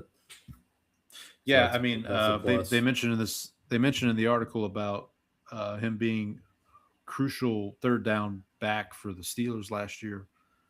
So that would be something for the Saints to have. And then here's a couple miscellaneous ones I just want to talk through. So our good friend Trang when she visited with us a couple weeks ago. She mentioned, well, one of her favorite players to maybe not like on the Seahawks was Tariq Woolen. Well, we'll call him Tariq Woolhead. Yeah, 'Cause, this article has his best team fit as the New York Jets, which the Jets potentially overpaying for a corner would be very Jet-like, I would say. So, I mean, listen, Aaron Glenn obviously was a corner back in his day as a player, so that would make sense. Another one here, Mike Evans. So this came out today. Mike Evans does want to play next year, but we don't know if the Bucks are necessarily ecstatic for him to come back. The team fit here. Go ahead. Are you saying the Bucks stop here? The Bucks might stop here. Yeah. The team fit listed in the ESPN article is the Buffalo Bills, which again, this would be very on brand for the Bills. Just pick you mean a washed wide receiver, receiver. Yeah, potentially washed wide receiver. Yeah, he'll fit right in with Amari Cooper and who was the other one that they traded for last year?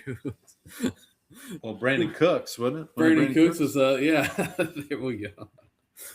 They have the greatest 2014 wide receiver core. I'm telling you, man. It's like them and the Ravens. Like them and the Ravens will just sign these like older receivers, like Sammy Watkins or DeAndre Hopkins. DeAndre Hopkins was the one. Yep. Where do you think AJ Brown ends up this year? I saw a trade. I sent this to Donnie. I saw a trade thrown out there. I think it was in the Barnwell. Yeah, it was Riley Moss goes to Philadelphia for AJ Brown to Denver.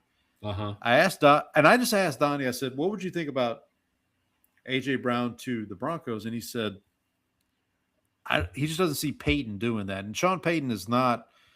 He's not been he didn't have diva receivers when he was with the Saints. The best receivers he had when he was with the Saints were guys like Marcus Colston. Michael Thomas was kind of a. That was going to be my question. Are you sure about because Michael Thomas was nice. He was kind of a head case, but Thomas didn't get bad until Peyton left, honestly. And then when it was Dennis Allen who, Well, it'd be great for the Eagles to add Riley Moss because they've got Cooper DeJean and Reed Blankenship. Did you see there was a clip from the Hard Knocks where someone went up to Reed Blankenship. He's like, "Hey man, what up, Coop?" And Reed Blankenship goes, "I'm the other one." I'm the other one.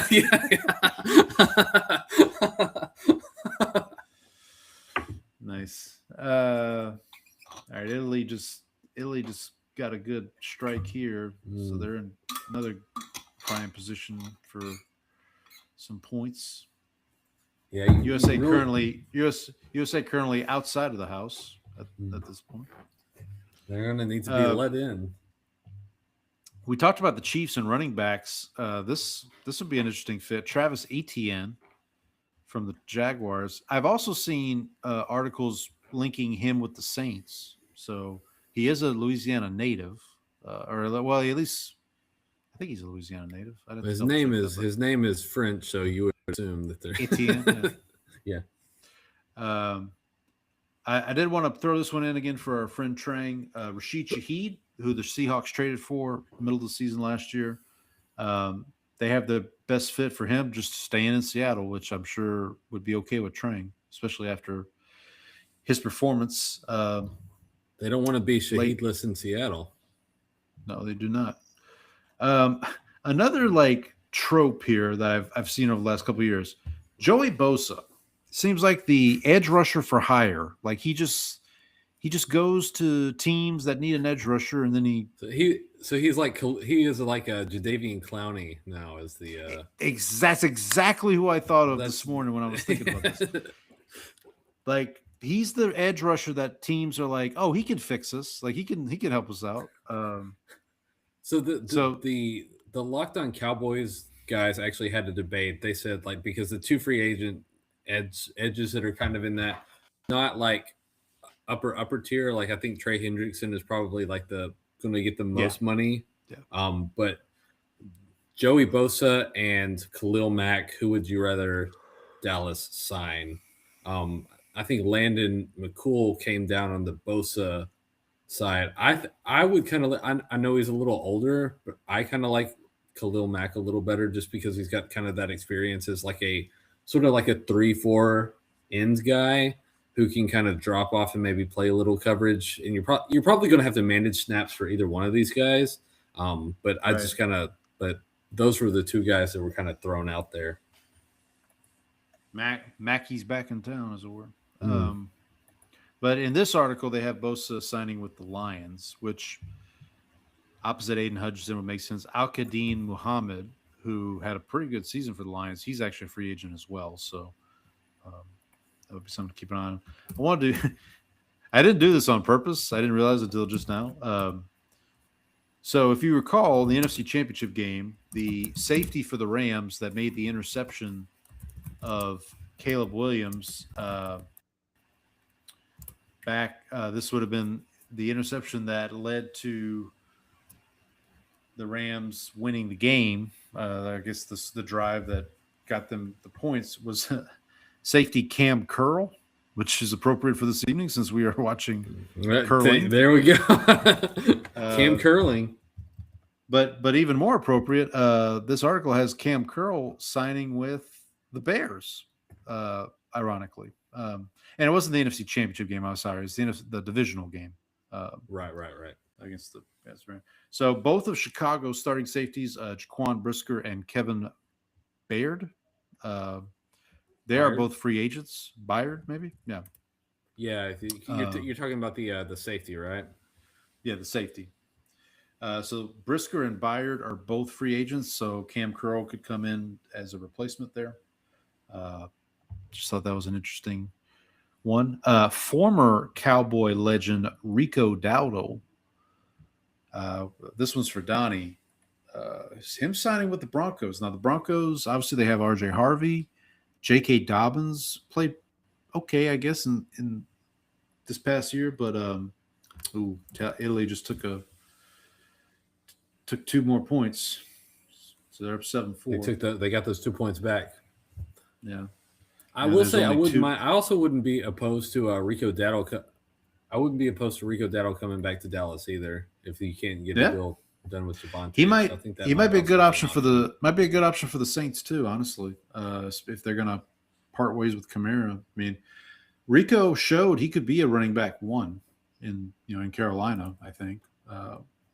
I think that's what he wants the opportunity to do is really get the bulk of the carries. Whereas because in Carolina, he ended up not having that option eventually because I think they were kind of splitting carries between him and Chuba Hubbard. So I don't know. I'd like to hear. I need to ask Don. I meant to message Donnie today and I didn't get a chance, but interested to hear his thoughts on Rico to the Broncos. Be an interesting thought. Okay, do we want to?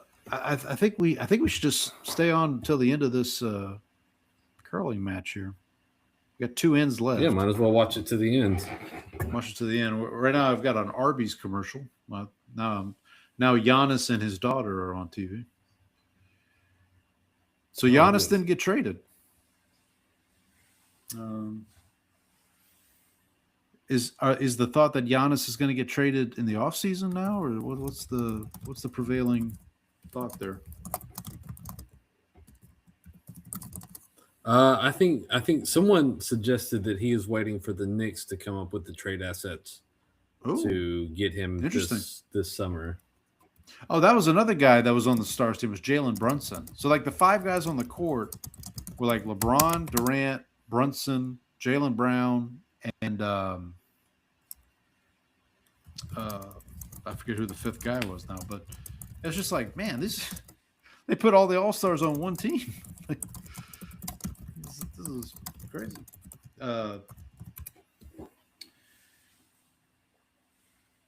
It just felt like it would have been like back in the 90s or the 80s.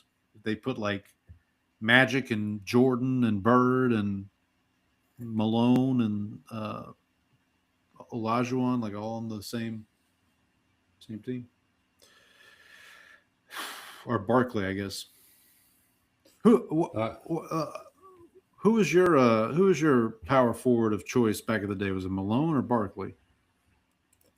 That was before I watched basketball. Oh man! So I guess my power forward of choice would have been Dirk at the. I mean, that was like the earliest power forward that I can like. He was my power forward of choice as a Mavericks fan for sure. Well, who doesn't love Dirk? Like Dirk is like fantastic. Greatest international player of all time in the NBA. Would you agree with that? What would you say? Greatest international player of all time, Dirk Nowitzki. Well, I mean, up until Wembanyama. Well, and Wemby, yeah. But yeah, I would say so at this point. I don't know, man. Jokic has been pretty awesome. He's no joke. No.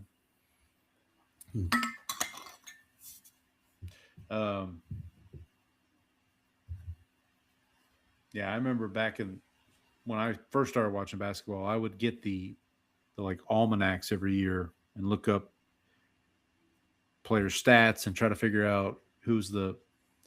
And I started watching right at the end of Larry Bird's career. Like this is when he was on the dream team, but he really wasn't like doing much. Like he basically was just there in spirit.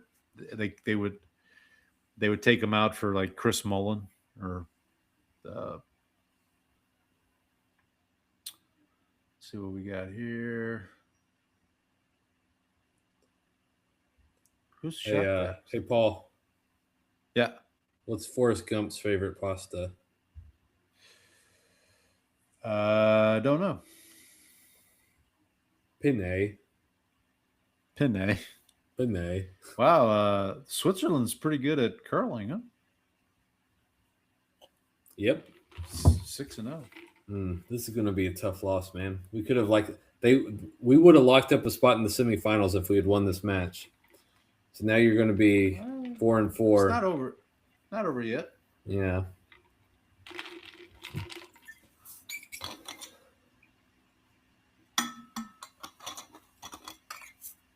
Are they going to lose this stone here? Nope. No, I got past the line. Well, we sure do like throwing guards out there early in the ends, don't we, Paul? Yeah. You say so, buddy. You say so. We do have the hammer, though. We do have the hammer. Mjolnir. That's the Thor's hammer. Is that how it's pronounced? I believe it's Mjolnir. My apologies to any Marvel I know that beer hit my hand on Friday like Mjolnir. you know that tweet, right? Oh yeah, I know I've heard of those gifts. Mjolnir pronunciation. How does Thor? Mjolnir. Or Mjolnir, yeah. Mjolnir. Originated from Old Norse, often simplified to 2 syllables, Mjol and Nir. Nor. It's just a Nir, which is good, with the Mjol in front of it. Mjolnir. And that's when she mentioned the boyfriend. And it was at this point.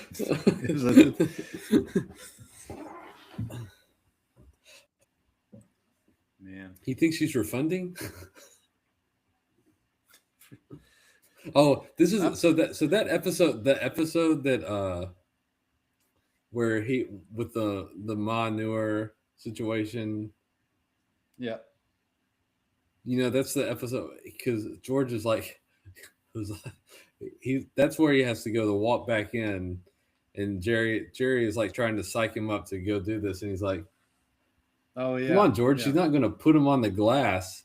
Yeah, yeah. Do you know what? Do you know what put him on the glass? Yeah, I you might have to remind me, but once upon a time I did know what that. So put him on the glass is a song written by one Sir Mix-a-Lot.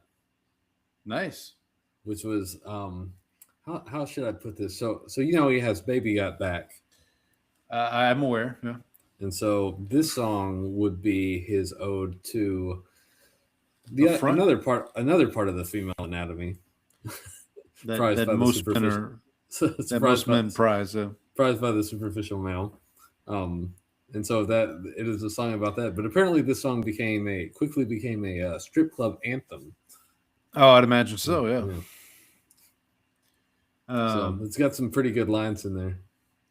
He should have had a song called "Get a Good Look" Costanza. Yeah, there we go. Could have had that one.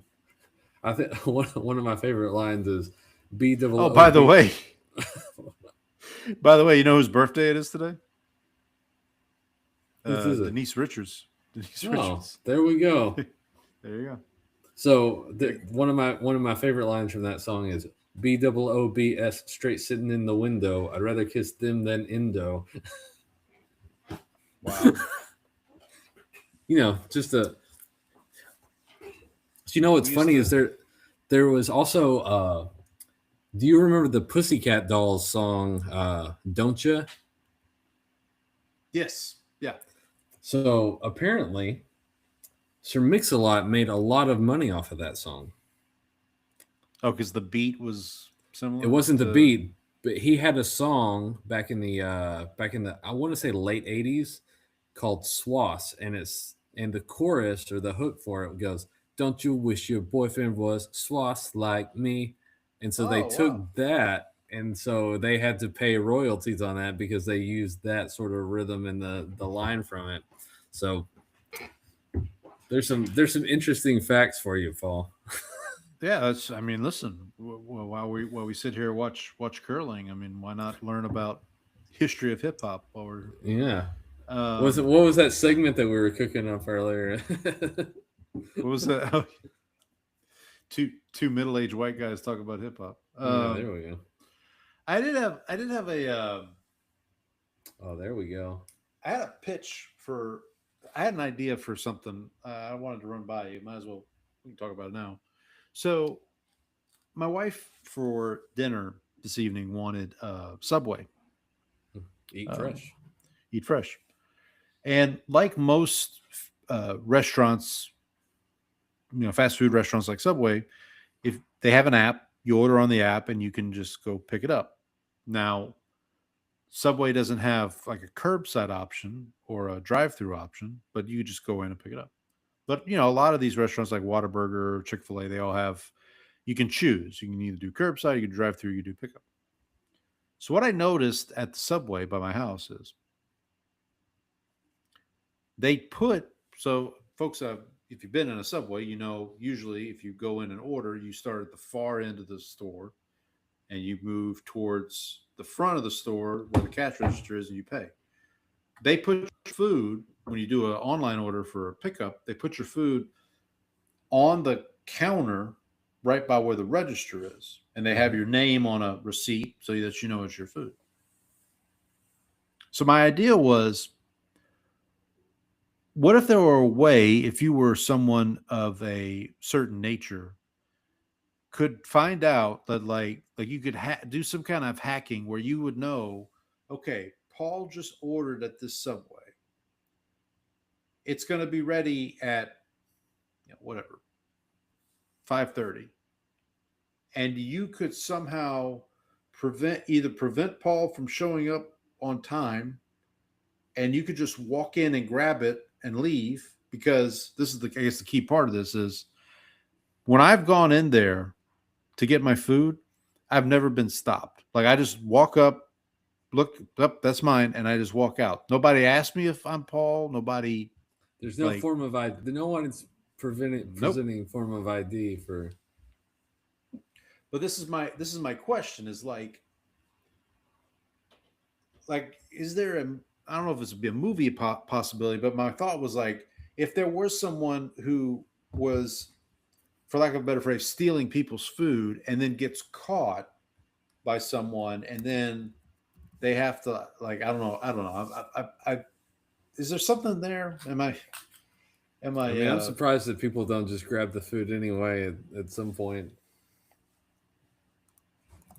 Because I mean, my initial thought was somebody could just sit in the restaurant, like somebody could just go into Subway, not order, just sit in the restaurant, and then when they see, but that would be maybe a little too obvious. I don't know. I don't know. Well, if in a year or two, if there's a movie called like uh, Door Bashing or something like that, DoorDash. Door Bash, yeah. You know, we haven't had any DoorDash stories in a while. What happened? No, they got their act together. Apparently, they've got their act. Did we have one? We had something happen the other day. What happened the other day? I'm trying to remember. We did DoorDash Wingstop the other day, and we got drinks, and like my wife gets a Coke Zero, I get a Diet Dr Pepper, and when the drinks got there, and I don't know if this is DoorDash, this probably would be more Wingstop's fault than DoorDash's. They both tasted like lemon lime Coke. Like they had this weird, like it tasted like Coke, but it had like this weird like lemon lime flavor to it, and I'm like, that's not what we ordered, guys. So they had one job. Yeah, one job. USA's got one job right here, trying to get this, trying to set themselves up here for success. That's not bad. See what. I'm not quite sure what the goal of that shot was, to be honest. Yeah, well, I mean, if you're Italy now, I'm guessing you're just going to take out. Well, USA is closest right now, right? You could try to run. I wonder if you try to run that red back onto the other red. That could, yeah, that's what I was thinking. Or at the very minimum, just take that. The red. Take that second one out of there. Just take it out, and then set yourself up to take the other, depending on what the USA does on their next throw. Is it a throw? Is that what you call each turn? A throw? I think so. Throw stones. He without sin, right? Or a shot, or shooting, or a shot. I do think it is throwing. You know, we have there is a curling club in Houston. Really? Well, I was going to ask, is there like professional curling, like outside of the Olympics, or is it just an Olympic thing? Like, no, they have. I mean, it's like any other sport. You have other like tournaments and nationals and international. Yep, there you go. Well, that's what they did. That's exactly what they did. They took and knocked one red into the other. Is USA still closer? That's a good question, and that's going to be. I mean, where is that? Or is it a draw? Nah, I think USA is still closer. So, like, if USA knocked out that yellow at the top of the kind of. Yeah, I think that red one is still closer than that other yellow. Yeah, because they've got two that are both like toward the blue side. So all you really need to do is just land another one kind of close to the middle, and then you're going to score two, and then you can take it to the 9th and hope that you can steal one on that 9th end or the 10th end. I mean, yeah. Well, but if you do that, then Italy's going to have the hammer on the 10th. Yeah. See, I'm learning. I've got it. Oh, look, they got a little hammer symbol next to the USA logo. I just know. Yeah, see, now you know what that means. I know what that means. Yeah. Actually, that symbol looks more like a pickaxe, like what you use to mine for gold. Well, I guess they are mining for gold here at the Olympics. They are, in a way. Now let's see what they got here. Can we just get some shoes like that? Like, yeah, they call them Heelys. Okay, fair enough. Oh, man, yeah. that's I don't a know terrible shot. Yeah, I don't know what the U.S. That's was bad. doing there. So is there no way to slow it down? I know you can. I think sweep. I think what you would do is just not Not sweep. just not sweep any.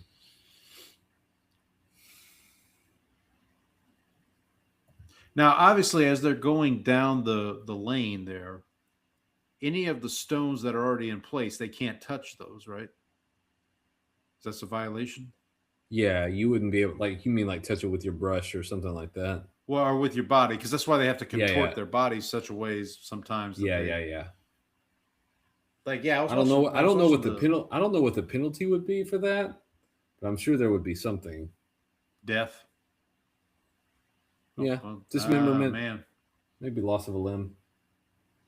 Ooh, See, man, now Italy's they're gonna. So if you're the U.S. now, the best you you're can gonna hope get for is a point at most, right? yeah, because you have to take the point, because otherwise they've got three Right. rocks in place, and if you don't, so like if you that's your only option here is you just have to try to get the point. And you just have to relinquish the hammer, as it were. Yeah.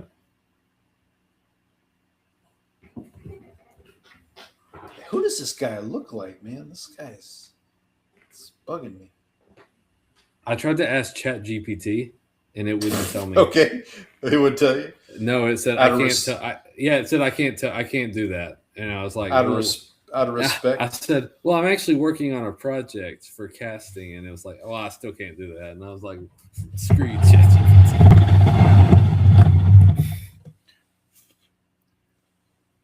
Get in there. All right, so they'll get that point. They don't get extra points for getting it right in the hole. They did not.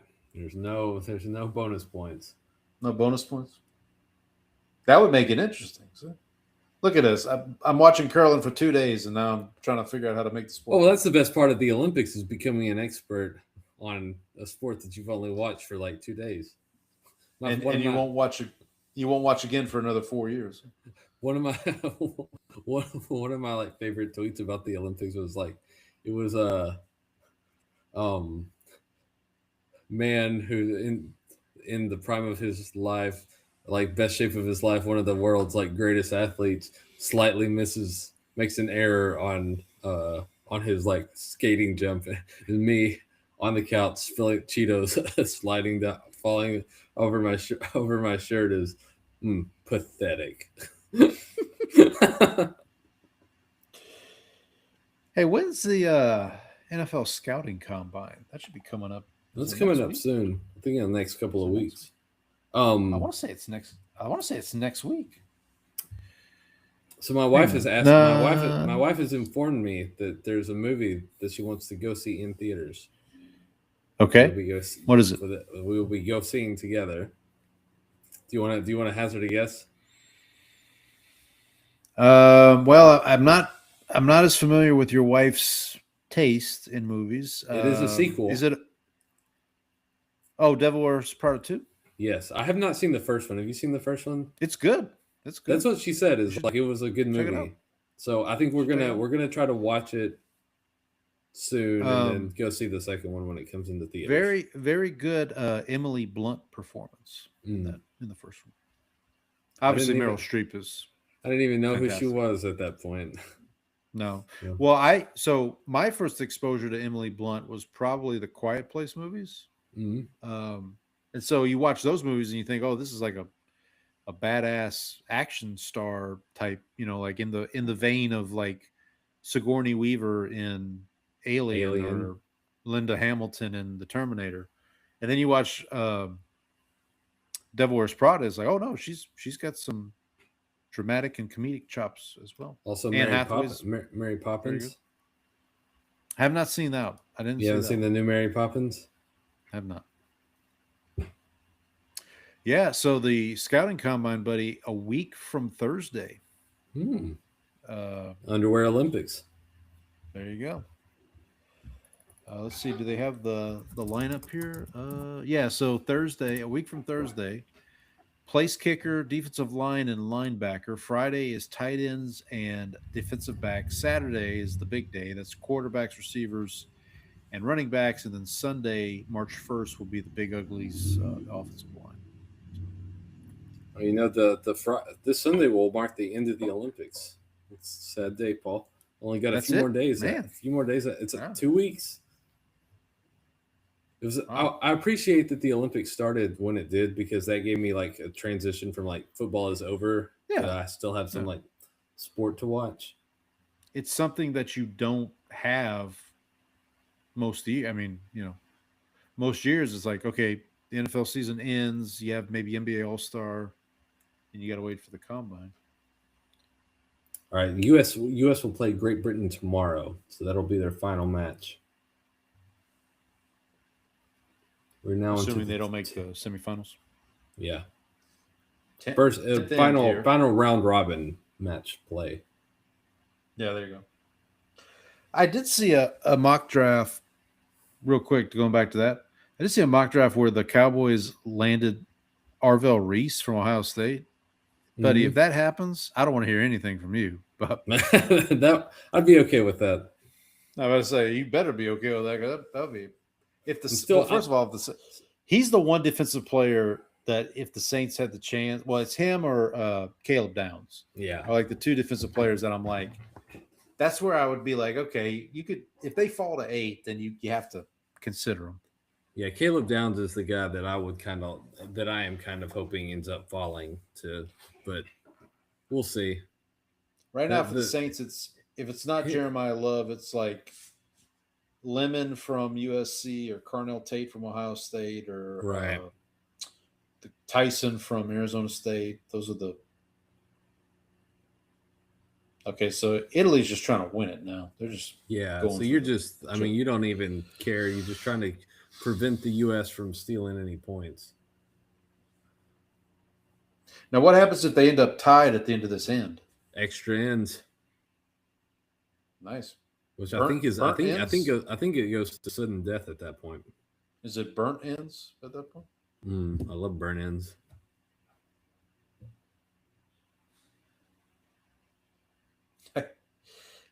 So, a couple of years ago, I found this recipe on Instagram or TikTok. Is make burnt ends using hot dogs. Okay. And I have to tell you, buddy, I've never felt fatter in my life. Like it was like every time I ate it, I'm like, this is not good for me. It was basically like, how many hot dogs are in there? It was, I think the recipe called for how many come in a pack? 8. Yeah. So yeah, I think the recipe called for like at least 4. So you put them in a Ziploc bag with like your mustard, your brown sugar, so your 4 packs. No, 4 wieners. 4 like okay. Yeah. Okay. No. Okay. So like you mix them in with like your mustard and your seasoning and all that. You pop them in the oven. They come out. You cut them like long ways, and then you throw them in a bowl with like whatever your favorite barbecue sauce is, and then you just toss them like that, and then put them back in the oven. I mean, buddy, they were not bad, but again, the whole time I'm eating them, I'm like, this is not good for my health. A lot of sodium going on over here. Yeah, now you know I'm on blood pressure medicine. There we go. That was one of the reasons, at least. I was gonna say that was the final straw. Right. That was it. I made burnt ends once a long time ago. I should do that again sometime. I had them. I can't remember the restaurant I had them from. It was someplace in Houston or someplace local to us. One of the barbecue places around here, and they were good, man. I titled this episode, the happy. Oh, yeah. The Lunar knew the fat Lunar New Year or whatever because it is 2 days today. It is Mardi Gras, but it's also Lunar New Year today. So I shout felt out like to I felt like a bad Cajun because I woke up this morning and did not realize it was Mardi Gras until I got on like Twitter, and all the people I follow on Twitter who live in Louisiana were like, "Oh yeah, it's Mardi Gras." And when you don't live there, you kind of forget about it. well, that was I will say that was the theme of our employee day. Mardi Gras. Yep. Come on, buddy. Laissez le Let's bon get temps this- rouler. Absolutely. Let the good times roll.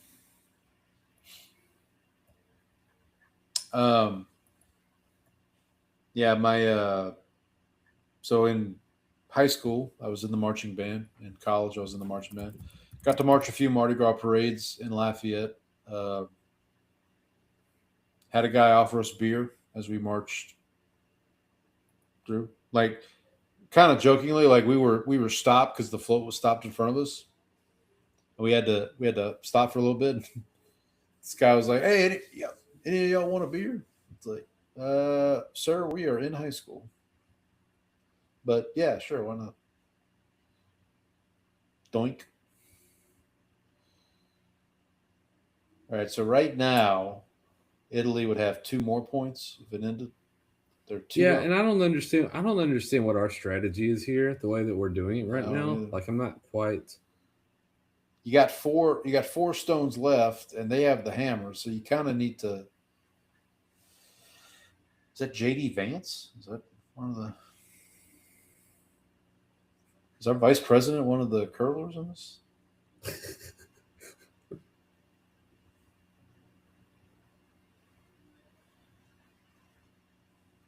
I'm now looking up So burnt Casper, recipes over here. tonight we've been all over the place tonight. I know we so have. Now Casper, the guy that I thought looked like Chalamet, he does look like somebody who could have been in Lord of the Rings. Like he looks like he could have been one of the hobbits in Lord of the Rings. Hmm. And the guy with the glasses looks like man.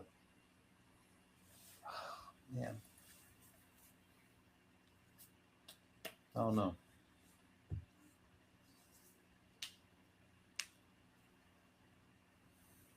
I found the poor man's burnt recipe where you use chuck roast instead of brisket.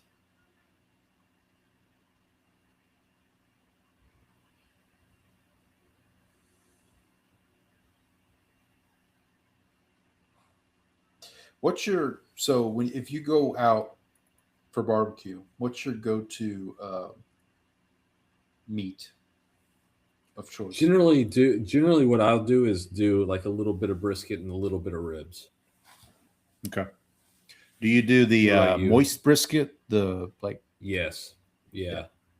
so that's mine. Moist brisket.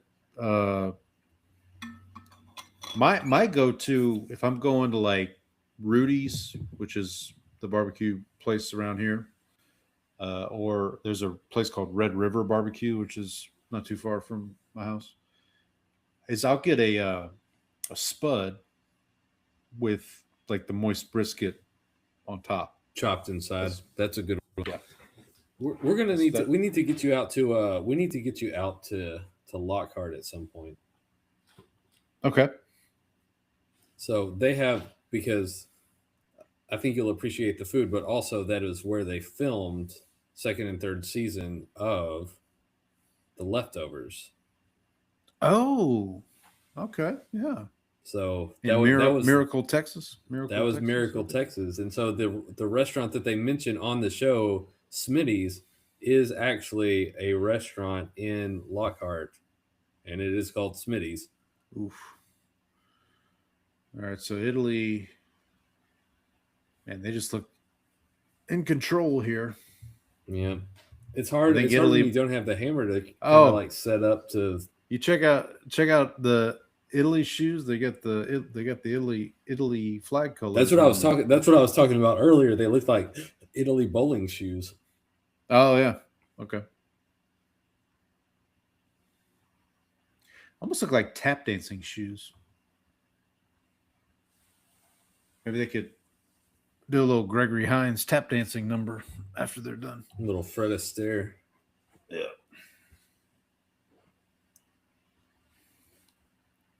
I'll tell you, man, tap dancing is I'm always in awe when I see like Gregory Hines or Fred Astaire. Fred Astaire or Gene Kelly. That's the only name I got for you. Have you Fred ever Astaire. seen the movie Singing in the Rain?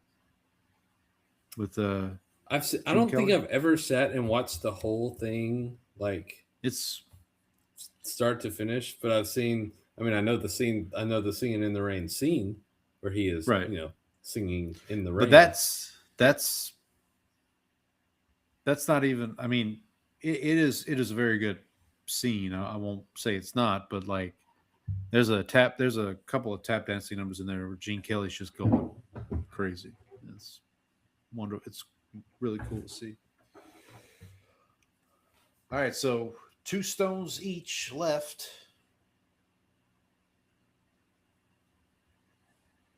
Oldenburg, that's the guy's name? Yep.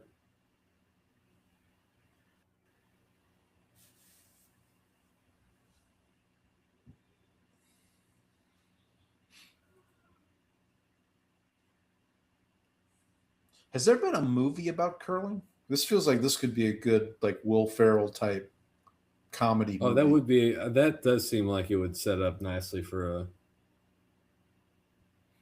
Like Blades. Have you seen Blades of Glory with Will Ferrell and John Heder?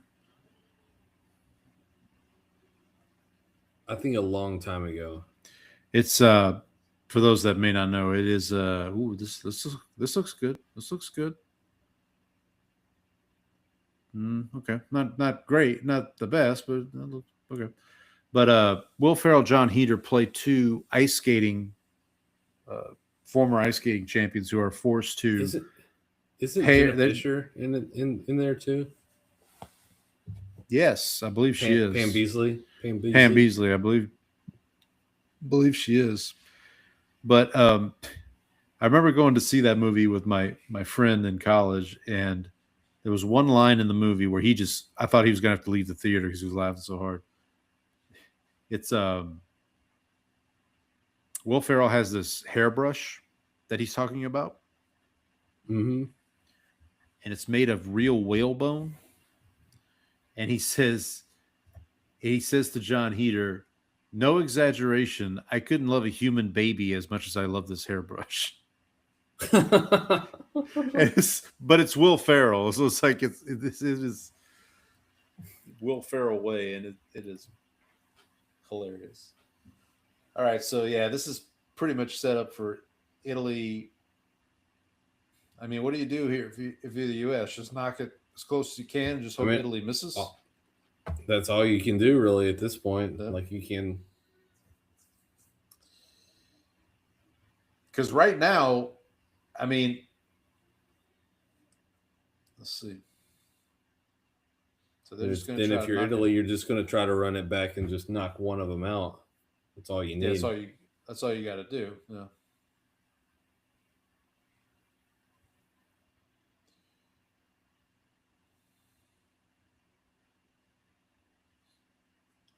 You got to get it into the house. That's right. Yeah, let's do that first. Let's get it into the house.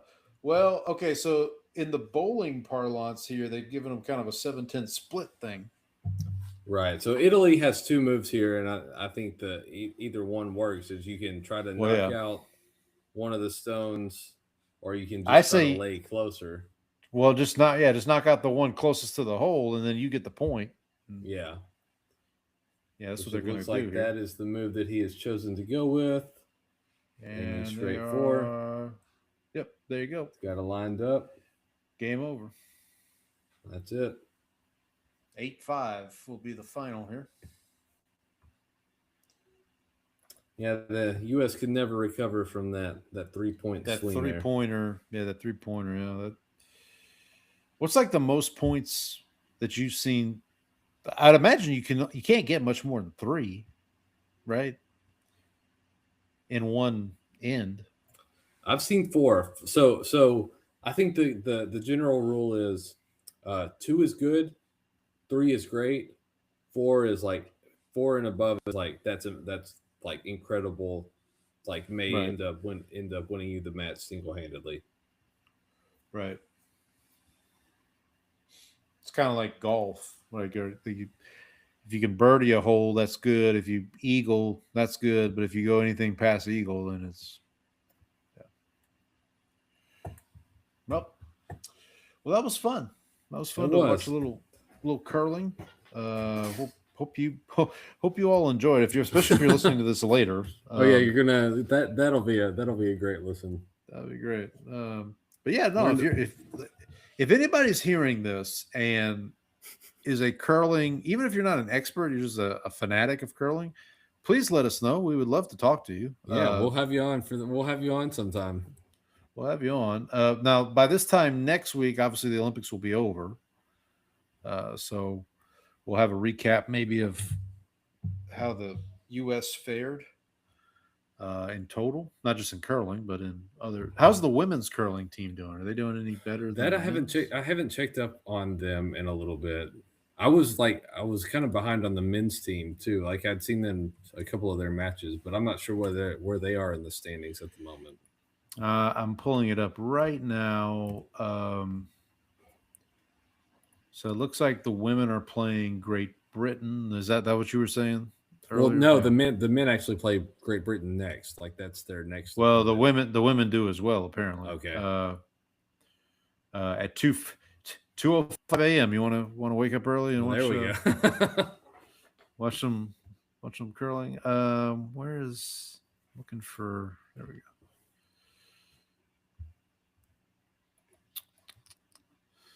Curling. Oh no, I don't want that. I want the standings. The standings here.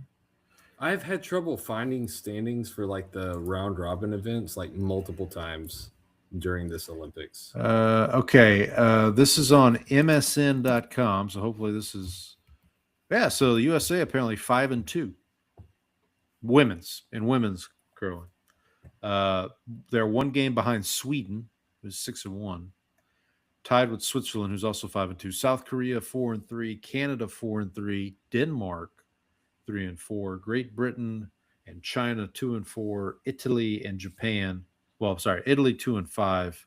Japan 1-6. So on the women's side. So yeah, maybe the U.S. will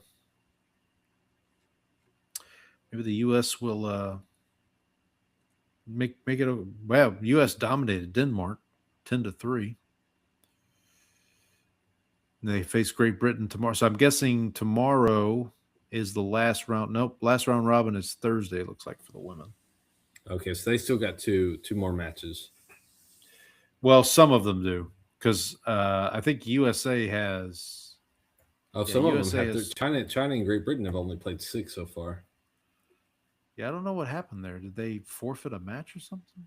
Because I don't see anywhere where they're playing extra to catch up. But maybe they are. It looks like the U.S. have already qualified. Oh no, playoffs too.